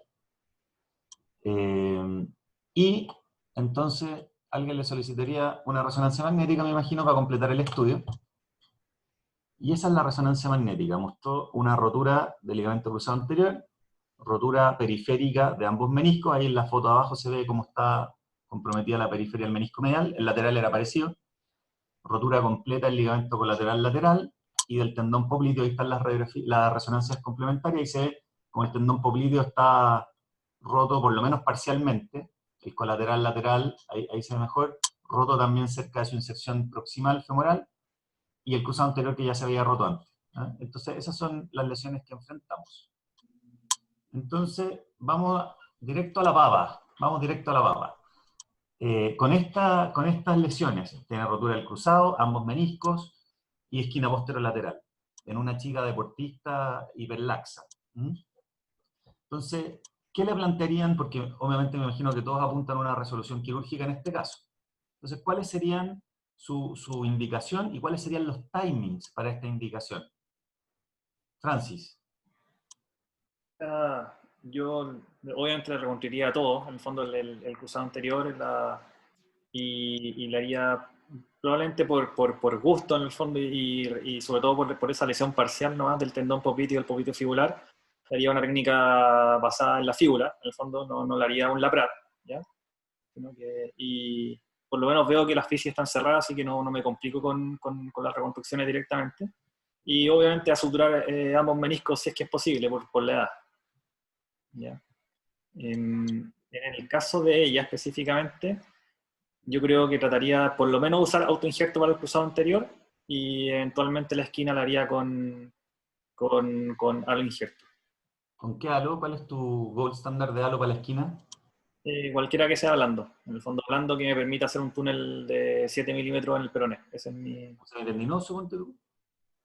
Sí, puede ser perfectamente semitendinoso o sí, probablemente. Un buen injerto para este caso, porque sobre todo si es que voy a hacer una reconstrucción tipo arciero en el fondo. Ahora, lo que sí necesito un buen largo. O sea, es importante el largo, porque en general... ¿Como cuánto para un arciero, cuánto necesitáis de longitud del injerto más o menos? Es variable, no todo el mundo es igual, pero en general uno trata que por lo menos tengan de sobre 26 centímetros de largo los tendones en general. ¿Ya? O sea, Alex, ¿puedes poner la imagen del cruzado anterior? Ahí está. Ok. Bueno, digamos que este es un caso en el cual yo haría todo de una. Y yo haría reparación del cruzado anterior porque pienso que se repara y lo refuerzo. Lo puedo hacer con un injerto pequeño o con cintas. Y yo reparo también en agudo la esquina, porque si ustedes ven las imágenes, por ejemplo, el popliteo está con contusiones y rupturas que pueden, digamos, que pueden repararse, además de aumentarse. A ella le haría eso. Una reparación más aumentación de todo. Es interesante, pero es que reparación de cruzado en lesión multiligamentaria yo no tengo ni una experiencia. ¿Tú tenías experiencia en eso? ¿Es más teórico? Sí, en la revisión, digamos, existe ya revisión sistemática sobre eso y no hay diferencias en la multiligamentaria entre reparar y reconstruir. Digamos, son revisión sistemática, ¿no? No es metaanálisis. Por supuesto, cuando hay tejido, ¿no? Cuando no hay tejido, pues obviamente... Pero en términos generales, esto es lo típico de estas lesiones. No quiere decir que no haya destrucción en algunos casos muy severos, pero son rupturas donde hay tejido. Y por eso les decía que cuando ustedes miran la literatura, en los últimos 3 años para acá, una tendencia es a reparar y aumentar, sea con tendones pequeños o lo que más se está utilizando ahora es cintas. Yo estoy más o menos en esa fase. Trato de hacer lo menos en reconstrucción y más en reparación y en aumento. Magali, ¿tú alguna opinión? A ver, yo lo haría todo en un tiempo. La reconstrucción del ligamento cruzado anterior trataría de usar autoinjerto, tiene un buen remanente, así que trataría de preservarlo, pero haciendo una reconstrucción formal. Respecto, bueno, los meniscos obviamente suturarlos, y respecto a la esquina posterolateral, me parece que esa rotura parcial del tendón poplito y poplito fibular son bien frecuentes de ver, como en la primera resonancia y muy en el fondo como con harto edema, pero si no se ve categóricamente rota, yo en general tiendo a sospechar un poquito más de su lesión, y en este caso particular yo me orientaría por un arciero, básicamente porque puede ser que todavía quede algo del tejido remanente de esa esquina. ¿Y cuál es tu aloinjerto favorito para hacer el arciero? Para el arciero, a mí me encanta el peroneus. Peroneus longus. Sí, porque es redondito, da en general una buena longitud, y como dice Francisco, en general, lo ideal es que sea sobre 26, 28 centímetros para poder tener un largo, más o menos considerar lo que vas a poner en los sockets, que son 2.5 por cada uno de los injertos, más por lo menos, así como para tener un tendón lo suficientemente largo, calcular unos 10 por cada uno. Esta paciente, como dijo Francisca, es una paciente chica, en el fondo se ven huesos súper pequeños, probablemente vamos a necesitar menos, pero en todo caso ir mejor preparado con un aloinjerto lo más largo, y peroneus a mí me encanta. Tibial posterior, tibial anterior, hay estudios que biomecánicamente son equivalentes, pero tienden a tener una forma como un poquito más como desparramadita, y hay que hacerles como una especie de cigarrito, y yo creo que es más complejo que con el peroneus, que naturalmente es como más compacto. A mí también me gusta el peroneus. Bueno, y Eduardo, ¿tú alguna opinión? Creo que aquí el tema más relevante y donde hay más evidencia de la posible falla es en el cruzado anterior.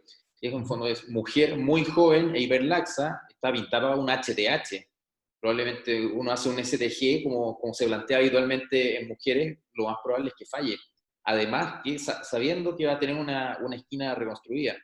Por lo tanto, la esquina, si tenemos que hacer solo autoinjertos, haría con semitendinoso la esquina y un HTH para el cruzado. Si tenemos aloinjerto, usaría, a mí me gusta el tibial posterior. Para estos casos, creo que Arciero está perfectamente elegido. Si a alguien le gusta la PRAD, probablemente quizá esté un poco de más. Uno de los principios es reconstruir lo que está roto, no lo que no está. Y creo que el tema del cruzado anterior es sumamente relevante y por lo tanto creo que podemos ser algo más predecible en cuanto a resultados con un HTH en ella. Ajá. Bueno, yo les voy a contar un poco lo que hice y por qué. Espero que no se enojen conmigo, porque me voy a tener que ir pronto, pero en el fondo lo que hicimos fue bastante lo que planteó el panel. En un solo tiempo hicimos primero la artroscopía diagnóstica, reparamos ambos meniscos, eran reparables afortunadamente. Dejamos preparados los túneles anatómicos del ligamento cruzado anterior con un drilling retrógrado, que es la técnica que usamos nuestro gold standard, pero túneles cortos, un túnel solamente de 20 milímetros en el fémur, para tratar de evitar justamente mucho daño del stock óseo y la convergencia de túneles. Después hicimos el abordaje posterolateral y efectivamente estaban rotos los ligamentos, era más que solo el edema y clínicamente tenía mucha inestabilidad, así que, y dada su laxitud y que su intención era volver a la gimnasia artística, hicimos una reconstrucción anatómica posterolateral de la PRAD. Yo sé que esto es muy discutible, personalmente creo que así como hay evidencia biomecánica reciente de que sería igual un arciero con la PRAD, también hay otras evidencias biomecánicas que dicen que sería algo superior en la Pratt versus el arciero. Hay una discusión ahí, pero por lo menos en mis manos me da mucha seguridad de que queda una esquina bien reforzada. Usé el semitendinoso de ella para el colateral lateral, el gracilis de ella para el tendón popliteo, y utilicé un aloinjerto de Peroneus longus, a mí igual que Magali, mi favorito, el Peroneus longus, por lo mismo que ella escribió, lo usé para el cruzado anterior. Acá, súper debatible, personalmente lo hice así porque si así en la esquina posterior lateral me da susto que un solo autoinjerto para hacer el Laprat no me iba a alcanzar. Iba a tener que hacer 2 autoinjertos, entonces fue un tema de costo, y además que igual su rehabilitación iba a ser larga, porque es esquina más cruzado. Antes de 12 meses no le iba a dejar volver a hacer actividad de riesgo, entonces, y recordar que la rotura, el riesgo mayor es entre los 5 y los 9 meses, pero obviamente que también con un injerto cruzado mayor después, pero también la gimnasia artística no es una actividad de altísimo riesgo para rotura de ligamento cruzado anterior. Teniendo todo eso en consideración, ahí está la radiografía postoperatoria, fijamos el ligamento cruzado anterior con un tight rope en el fémur y un tornillo PIC en la tibia, y todo lo otro con tornillo PIC también. Evolucionó sin complicaciones. La rehabilitación que se hizo también un poco en la línea de lo que habíamos conversado previamente, 2 bastones sin carga por 4 semanas, y luego carga progresiva hasta 4 semanas más. La férula ROM se la dejé 12 semanas, un poco por el miedo a esto de la hiperlaxitud, que los tejidos tienden a ceder un poquito más, con un rango progresivo hasta el 90 grados al mes y luego rango completo. Bicicleta estática estuvo a las 4 semanas, running a los 4 meses, inicio de gimnasia funcional a los 6 meses con resonancia en mano. Ahí está la resonancia magnética, donde se ve el cruzado ya con un grado de madurez radiológico significativo, y la esquina igual cosa. Por si no se alcanza a ver bien la resonancia, el video, ahí están las fotos más significativas. Y esta chica volvió al entrenamiento específico de gimnasia a los 12 meses y volvió a la competencia a los 14 meses post-op. No sé si alguien hubiera hecho alguna rehabilitación distinta o algún reintegro más agresivo. En eso terminó. Ella quedó muy bien, volvió a toda su actividad previa, se recuperó bien. No, yo estoy de acuerdo con rehabilitación de 12 meses. O sea, es totalmente concordante con una lesión de varios ligamentos. Yo en general a mis pacientes los advierto desde el principio, incluso cuando son deportistas en el fondo de elite o en el fondo que se dedican muchas horas a algún deporte. Yo creo que es como una conversa que uno se la pega en la primera conversación con el paciente como para ajustar un poquito de expectativas. Eso les quería mostrar. Creo que en el fondo, yo creo que lo más importante, hay mucho debate de qué tipo de injerto, qué sé yo, pero lo que creo que no hay duda es que todos debiéramos hacerlo en un tiempo, sobre todo en deportistas, y que considerar cuando hay lesiones multiligamentosas utilizar el injerto si están disponibles, creo que es súper razonable. Creo, Alex, que digamos, lo controversial de tu conducta solamente sería el tema de la PRAE. Porque en los casos agudos uno quiere hacerlo menos. Y como bien lo mencionó Francisco en el trabajo cadavérico del doctor Skene y colaboradores y en los clínicos, la PRAE con el arciero no tiene diferencias en el control del varo y la rotación externa. La ventaja que tiene la PRAE sobre la técnica de arciero es cuando usted tiene una ruptura del posterior, una inestabilidad posterior, pues ustedes saben que el túnel tibial de la PRAE es sinergista con el túnel del cruzado posterior. Entonces, eso le da a uno una ventaja. Recuerden que en la PRAE uno fija trayendo la tibia de atrás hacia adelante y luego lo fija, la última fijación que se hace sobre el túnel de la tibia lateral. Si uno ha fijado primero el cruzado posterior, este injerto, que es el del tendón popliteo, digámoslo así, que se fija adelante, pues es sinergista. Entonces ahí la ventaja es no tanto en el control del varo de rotación, porque el arciero lo da muy bien, sino en el tema del control del cajón posterior. Pero eso es una cirugía muy grande para un caso agudo. O sea, yo nunca hago un LaPrade. Yo me la paso haciendo LaPrade en crónico, pero en agudo lo resuelvo con reparación más aumento. Aumento, en este caso, con tejido blando, pues una niña, y seguramente el cruzado anterior yo le hubiera hecho una reparación más aumento. ¿Sí me entiendes? Digamos que esa sería mi única variación con la opinión de todos ustedes. No se Creo que entiende. el caso lo resolvió muy bien, Alex. En esta niña había que ser agresivo, ir a la segura y creo que miércoles, si ya está compitiendo, es un caso espectacular.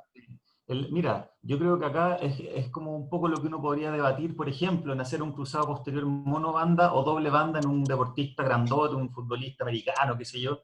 En este caso en particular, yo me quedo más tranquilo de una mujer muy laxa que hace gimnasia artística, de ser un poquito más agresivo, aunque mecánicamente yo sé que es súper discutible. Pero bien, por suerte fue un buen resultado. Eso quería mostrarles. Muchas borras. gracias, Alex. Magali, ¿podemos continuar con tu...? Sí, claro, mira, este caso lo vamos a hacer bien dinámico. Básicamente yo creo que hay como cosas interesantes como de conceptos para tener en consideración en este tipo de lesiones. ¿Va a seguir la diapositiva? Eso, dale. Este es un paciente 23 años, estudiante, que tiene un accidente en moto, resulta politraumatizado y es trasladado desde otra ciudad en helicóptero a la clínica donde yo trabajo. El paciente presenta al ingreso un hemoneumotórax, fracturas costales múltiples, traumatismo encefalocraniano y luxación de la rodilla izquierda inmovilizada con un brace. El angiotac de ingreso era negativo para isquemia y el examen neurológico no consignado por, obviamente, el estado del paciente.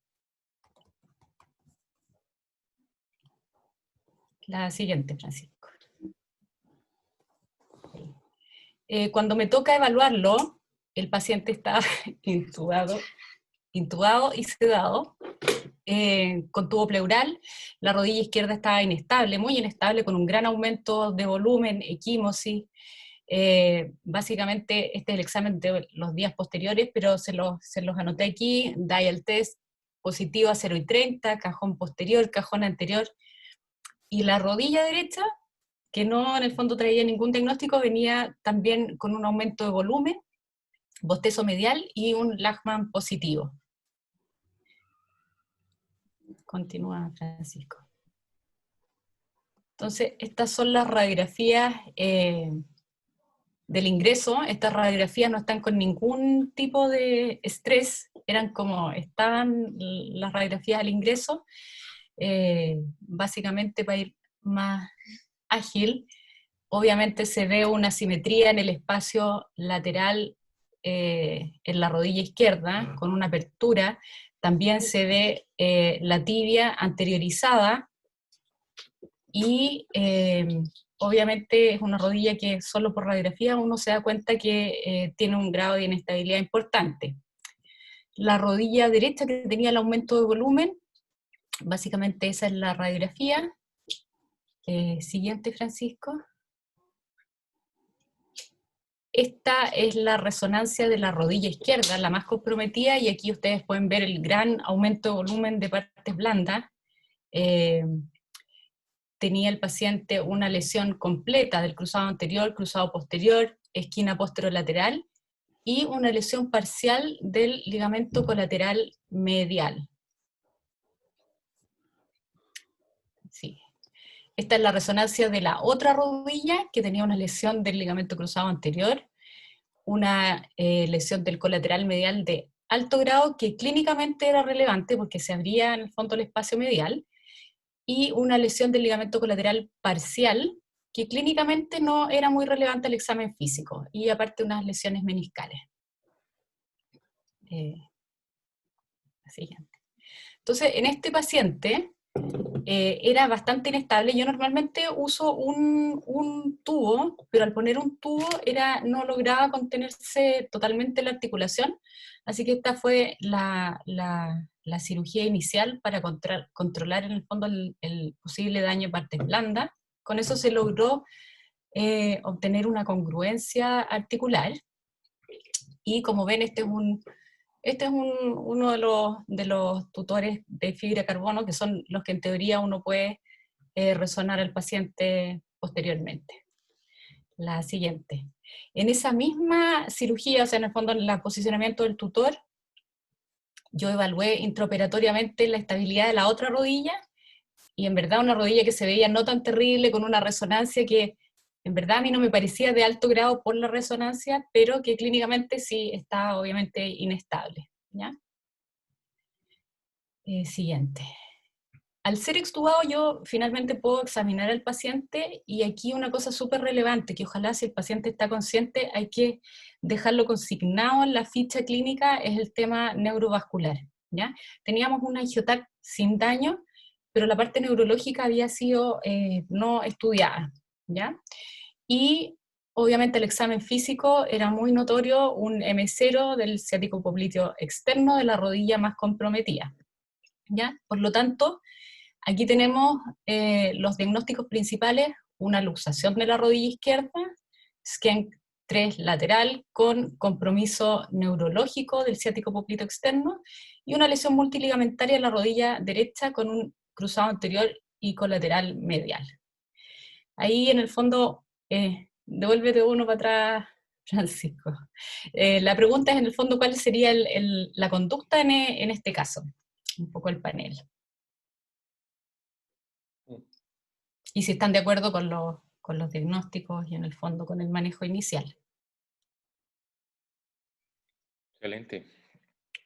Bueno, imagínate, tenemos dos rodillas súper inestables que necesiten un paciente joven. Con la que es izquierda es la que tiene el compromiso neurológico, ¿cierto? Exacto, sí, la más comprometida también de partes blandas y del compromiso del ligamentario. Sí. Bueno, pues hablemos primero de la izquierda, ¿te parece? Uh-huh. Descartado el tema neurológico, con esta lesión, esta izquierda tiene más urgencia que la derecha por el tema de la lesión neurológica. Aunque las lesiones del peronero, algunas escuelas no las tratan, sino esperan, toman una electromiografía y van haciendo controles. Creo que esta lesión amerita exploración. Y entonces yo en estos casos recomiendo que quien entre sea una persona experta en el tema de nervio periférico.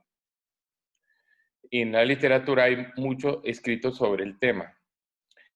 Y hay gente, por ejemplo, que en estas lesiones, si hay continuidad del nervio, una persona experta puede saber qué tipo de lesión es, ¿no? Entonces uno estaría solamente autorizado a hacer neurolisis y nada más, y esperar. Cuando las lesiones son severas, entonces hay desde hacer transferencias neurológicas o transferencias tendinosas, inclusive en agudo. ¿Sí? Lo hacen también en agudo. Entonces, creo que esta sería la urgencia, y por supuesto, este es un paciente que, como es una inestabilidad KD3L, pues yo entraría a operar cuando ya esté un poquito resuelto su tema de condición digamos, cardiovascular, neurológica, porque este es un paciente que tuvo un trauma muy severo, que no hayamos tenido un síndrome de dificultad respiratoria, todo ese tipo que pasa en embolismo, yo lo operaría, y en este paciente en particular lo trataría de hacer a la segunda semana, más o menos, que ya me haya resuelto un poco la inflamación, y trataría de hacerlo todo, ¿cómo se llama? Con halos. Aquí trataría de utilizar halos lo menos autos por el gran compromiso, resolviendo todo. Con la parte neurológica con un experto, ¿sí? Uh-huh. Y después haría la rodilla derecha, ¿sí? A mí la parte medial, si ustedes se dan cuenta, la rodilla derecha tiene un compromiso medial. Entonces yo le tengo mucha confianza a la parte medial, a la cicatrización. Entonces yo, en estos casos, siempre prefiero operarlos un poquito tarde, porque muchos pacientes de esos no necesitan mayor gesto quirúrgico en el lado medial. Cuando uno abre una lesión de estas agudas, si uno ha tomado una resonancia y la lesión intersticial, y uno va a operarlos, eso es una cosa muy compleja porque todo está desbaratado. Entonces yo, en estos casos, lo que hago es mover la rodilla derecha mientras la izquierda está operada. No apoyo en la derecha, por supuesto, el paciente no va a poder operar porque está fregado de las dos piernas. Y a la cuarta, sexta semana, o cuando le voy a hacer la de la rodilla izquierda, si tengo un grupo quirúrgico y si es un paciente joven y está en condiciones, pues le haría las dos. Este caso nunca me ha tocado, Magali, quiero decirte. Este caso. Me han tocado muchos, pero este doble no me ha tocado. Pero creo que abordaría, como digo, primero el izquierdo y después el derecho. Y el derecho, después de 4 o 5 semanas, que me permita solamente de pronto tener que trabajar solo el cruzado anterior. Un comentario respecto a la parte neurológica. Yo aquí en este caso, primero me asesoré de la parte, antes de, en el fondo, intervenir al paciente, ver qué alternativas teníamos de evaluar el nervio. En la clínica tenemos resonadores en el fondo de alta resolución y hay un protocolo en que uno puede ver el trayecto del nervio, ¿ya? Del ciático y en el fondo después del ciático popliteo externo. Y en este caso en particular el nervio se veía en continuidad, ¿ya? Con ese resultado, en el fondo... Solo le haría neurolisis. Claro, en ese caso, en el fondo, mi plan fue hacerle la neurolisis. También tenemos cirujanos que son capaces de hacer transferencias neurológicas. Eso, en el fondo, los resultados, eso sí, son muy escasos en la literatura y en general no son tan buenos como en extremidad superior. Así que en el fondo, el plan en este caso fue ir a explorarlo y hacerle una liberación, cosa de liberar este nervio para darle su mejor chance. Yo no sé, Francisco, si tú tienes alguna otra como plan quirúrgico que hubieses hecho con este paciente o timing distinto a lo que propuso Manuel. La verdad que no, o sea, yo creo que está perfecto en la rodilla derecha, esperar a ver si cicatriza el colateral medial, porque, o sea, efectivamente hay algunas escuelas que entran a operar como rápidamente el colateral medial, pero la verdad que no, o sea, no es un pecado y en la gran mayoría de los casos el colateral medial tiene una capacidad cicatricial muy importante, entonces no es menor ahorrarle un procedimiento al paciente. Y respecto a la rodilla izquierda, yo creo que efectivamente, o sea, que hay que sí, si el nervio está en continuidad, o sea, ir a operar todo de una en el fondo y aprovechar de hacer una neurolisis a ver cómo anda eso, porque el pronóstico es incierto, sobre todo teniendo un M0, o sea, las lesiones parciales en general tienen algún tipo de recuperación, pero las lesiones completas, lo que está visto es que recuperan 30%, 20%, o sea, poco, la verdad. Por eso es muy importante el seguimiento con la electromiografía. Muy cortico todo ese seguimiento, de una primera, después, porque si uno ve que no, esos pacientes es mejor intervenirlos pronto. Después de la neurolisis, si uno ve que no hay mejoría, estos pacientes hay que no esperar, porque... Sí, y ahí, por ejemplo, doctor Carrasco, partiría con la parte intraarticular o extraarticular primero, que también es un tema como de gran debate. Sí, en este paciente que uno plantea hacer todo junto, y quizás lo más adecuado sea diferir los procedimientos, ¿no? En esta esquina 3, ser el cruzado posterior y esquina posterior lateral en un tiempo y más la neurolisis y dejar el cruzado anterior para después. Es bien controversial, es muy probable que si se opera, por ejemplo, después de 3 semanas, no haya una extravasación evidente, tan evidente al hacer la parte artroscópica en forma inicial y luego la parte abierta, pero sí las condiciones de los tejidos habitualmente son bastante más complejas, son tejidos friales con bastante sangrado, por lo tanto no es una reconstrucción tan simple como si uno hiciera en aspecto crónico. Entonces, viéndolo de esta forma, creo que la primera parte si tuviera que elegir qué hacer primero, haría el procedimiento abierto, más la neurolisis, y luego dejaría para un segundo tiempo hacer el cruzado posterior y anterior. En cuanto a la neurolisis, es necesario hacerla en este caso y después con una electromiografía, no antes de 6 semanas, porque no va a ser de utilidad.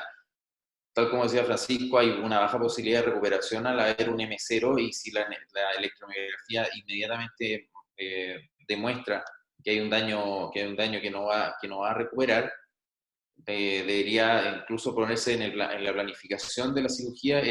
Tan importante como hacer el cruzado anterior después, va a ser hacer una transferencia tendinosa en la extremidad inferior, porque el resultado clínico y el resultado de las reconstrucciones también va a estar en directa relación con el funcionamiento de esto.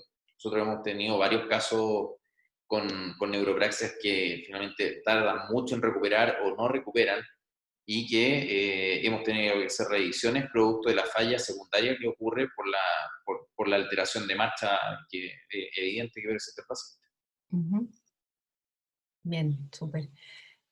Bueno, en este caso yo tomé todos esos factores en consideración y el paciente estuvo recién en condiciones de ser operado a fines de la segunda semana, y ahí en este caso yo decidí hacer todo en un tiempo. En general, yo encuentro que si uno está haciendo este tipo de cirugías o hace cirugía de reconstrucción ligamentaria con cierta frecuencia, en mi opinión, hacer los túneles del posterior y cruzado anterior rápidamente no es difícil. Y yo parto con esta parte, la intraarticular, especialmente ya después de la segunda semana. Si es que es un procedimiento rápido, no hay gran extravasación de líquido. Y de ahí después, en el fondo, hice un abordaje amplio para explorar, hacer la neurolisis y una reconstrucción anatómica de la PRAT, ¿ya? Ahí yo en este paciente ocupé específicamente 2 aloinjertos de Aquiles y también utilicé un peroneus, ¿ya? Para hacerlo todo en un tiempo. La gracia con el aloinjerto es eso, que uno, si tiene un buen equipo de trabajo y que en el fondo es capaz de hacer esta cirugía con colegas que simultáneamente pueden ir preparando los injertos, obviamente es una cirugía que se va haciendo con un ritmo relativamente fácil o fluido, más bien dicho, ¿ya? Respecto a la rodilla derecha, obviamente a mí me pareció que había que hacer un manejo ortopédico inicial, y para eso me esperé 8 semanas, en el fondo por lo que se conversa previamente. Yo también le tengo mucha fe al ligamento colateral medial y su capacidad de cicatrización, y hacer una reconstrucción del ligamento cruzado anterior en agudo no me iba a adelantar mucho y me podía en el fondo librar de una reconstrucción medial, ¿ya? Así que a las 8 semanas le hice aproveché de hacer la electromiografía de este nervio que estaba muy contundido y evalué la estabilidad con radiografías con estrés. ¿Y qué es lo que observé? Que la electromiografía, este nervio nunca se recuperó, ya tenía signos de denervación avanzada en el fondo, en el nervio, y también en el fondo los músculos ya estaban con una atrofia que es típica de la denervación. Así que en este caso, ahí les puse las fotitos, se hizo una transferencia tendínea, específicamente eso, y se hizo en el mismo momento en que reconstruí el ligamento cruzado anterior y hice la meniscorresis de esa rodilla. Ahí el timing fue en el fondo bastante, coincidieron los tiempos, tanto para una electromiografía para determinar cuál iba a ser el futuro de ese nervio, y también para determinar si es que en el fondo ya no le damos tiempo resolverlo rápidamente, porque en una rehabilitación posterior de un paciente con compromiso en las 2 rodillas, tener un stepach claramente es un tema que nos puede traer muchos problemas en términos de buenos resultados. Así que ese es el caso. Como los mensajes entretenidos de esto es obviamente poner atención a las lesiones neurológicas, evaluarlas, tratarlas si es que en el fondo ya no se van a recuperar.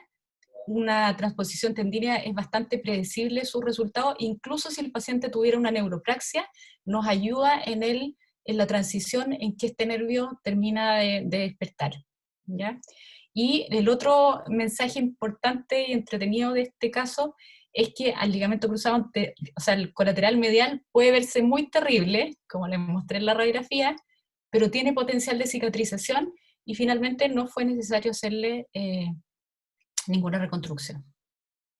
Eso. Muy chévere.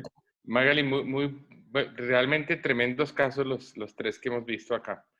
Eduardo decía algo muy importante, que uno tiene que tener esa consideración con el síndrome compartimental, porque yo he tenido que suspender procedimientos intraarticulares cuando he tenido que intervenir de manera temprana todo. Entonces yo en esos casos creo que tú tuviste la suerte, Magali, de que no pasó, que pudiste hacer todo intraarticular, y creo que para el paciente fue mucho mejor porque los tiempos les dieron para resolver en un solo tiempo la rodilla izquierda y después la rodilla derecha con el cruzado, más esta cirugía de transferencia. Pero uno tiene que pensar como Eduardo también, que puede pasar eso, entonces pues uno difiere. Por eso al principio decía que en agudo no es tan controversial diferir el procedimiento intraarticular. Y en este caso, la conducta de Eduardo también hubiera podido ser. Un caso bastante complejo. Hay gente que hace, ¿cómo se llama? Hace injertos de nervio. Entonces, y también con buenos resultados. Pero creo que el mensaje, Magali, tú lo dejas en tu exposición, es que uno como cirujano de rodilla, pues no se debe meter a hacer esta parte neurológica, sino con un tipo de experto en nervio periférico. Sí. Sí, y que no hay muchos en verdad, o sea, es una especialidad bastante... Sí. Un cirujano de mano te ayuda a resolver esto. De hecho, creo que nosotros tenemos el apoyo de un cirujano de mano que es muy experimentado, que trabaja en la Teletón, que hacen en el fondo injertos de extremidad superior, y él en el fondo nos apoya mucho, pero él nos ha enseñado bastante respecto a que los resultados son mucho más predecibles en extremidad superior. Sí. Tú manejaste el caso, las personas que te ayudaron, como está escrito en los libros. O sea, de verdad te felicito, porque del lado izquierdo resolviste como lo están resolviendo ahora, en un solo viaje y con una primera opción de neurolísis para el nervio como está. Y le tomaste un electro y comparaste. Y viste que esto iba para mal. Y por eso fuiste agresiva en el segundo, o sea, como debe ser, para hacer la transferencia. Y obviamente, creo que la rodilla derecha nos enseña. Yo quiero contarles esto. Yo no hago reconstrucción medial. Es decir, no es que diga nunca, pero es muy poquito. Cuando hago, también tengo una técnica escrita que no está en la literatura, sino que yo la escribí y que yo la estoy publicando. Presentamos el año pasado mi experiencia en 26 casos, que es plicatura medial. Porque no es que esta sea mejor que la PRADE o que las técnicas de Noyes, no, pero es igual en los resultados, pero tiene la ventaja de que no tengo que usar injertos, no tengo que hacer túneles, etc. Es una aplicatura basada en las aplicaturas que hacemos en el hombro. El tejido medial, como lo mostró, como lo explicaron, el tejido medial es un tejido totalmente diferente al lateral, tanto desde el punto de vista de la anatomía como de la cicatrización. Entonces yo, en un caso, si por ejemplo, Magali, a ti te hubiera pasado que bajo anestesia encuentras que hay un bostezo, una extensión, yo simplemente hago una pequeña incisión sobre la interlínea articular, entre medial, o sea, en la mitad entre la parte anterior y el borde posteromedial. Diseco muy bien toda la parte medial hasta atrás, hago una incisión transversa que incluye todo, cápsula hasta ligamento colateral medial profundo y atrás, y hago una aplicatura poniendo un ancla en el cóndilo femoral medial y trayendo el tejido de atrás hacia adelante y de abajo hacia arriba. Y entonces eso me permite hacer una aplicatura que es muy buena y es muy poco traumática. Sí, bueno, Fanelli tiene más bien descrito en todas las lesiones como posteromediales, él hace una reparación con un avance de toda la cápsula hacia medial. Y eso, sí, por ejemplo, esa técnica, que es una copia del doctor Houston, se hace con una incisión en el plano vertical, longitudinal, ¿sí? Y entonces traen de atrás adelante. La mía es transversa. ¿Sí me entiendes la diferencia? Sí, Funciona muy bien. Digamos que en la literatura, me tocó revisar esto pues a raíz de la publicación. Está la de Houston, que la hacía en agudo. Hay una que se llama en masa, que lo que hacen es, en los crónicos, desinsertar a nivel proximal y, digamos, jalarlo todo hacia arriba, pero lo hacen solamente proximal. Está esta técnica que tú me dices, vertical. Pero, digamos, transversa, no hay, y digamos, ese fue mi estudio. Lo sigo haciendo, yo tengo más de 50 casos, pero digamos seguidos esos 26, y lo uso y lo enseño porque, vuelvo y digo, no es que yo procure, no pretendo decirle a los colegas que esto es mejor que, porque además no lo he hecho comparativo. Pero cuando tú tienes inestabilidad multiligamentaria, lo que entre menos hagas, mejor para los pacientes. Bien. Bueno, la verdad que muchas gracias a todo nuestro elenco de panelistas. Aprendimos mucho. Gracias Francisco, Magali, Mosco, Eduardo, Cristian. Realmente hemos aprendido bastante. Llevamos 2 horas de un webinar bastante interesante. Hemos llegado a 85 participantes y es una buena manera de que podamos empezar la semana. Agradecidos de antemano por todos y esperamos que tenerlos nuevamente como panelistas. Gracias a todos. Si alguien quiere decir las últimas palabras. Yo quiero agradecer la invitación, decir que estuvo súper entretenido, al menos yo lo disfruté, y que fue un placer poder compartir con ustedes, compartir con mis compañeros de trabajo habitual, con Manuel y obviamente con nuestros anfitriones. Ha sido un placer, así que muchas gracias. También para mí un honor estar con ustedes. Muchas gracias por la invitación. Un tema apasionante. Les quiero contar que como cuña en SLAR estamos haciendo webinars. Ya lo hemos hecho con los brasileros. Y ahora el 30 de julio, el 30 o el 6 de agosto vamos a hacer uno específicamente de inestabilidad multidireccional en lo crónico, tomando 4 temas que son el timing, reparar versus reconstruir, el uso de injertos y por último la técnica quirúrgica, que es lo que hemos hablado controversial. ¿Se vale la pena hacer cirugía anatómica en esto? ¿Se vale la pena intentar reparar? Todo eso. Así de que les va a llegar la información y espero que nos acompañen.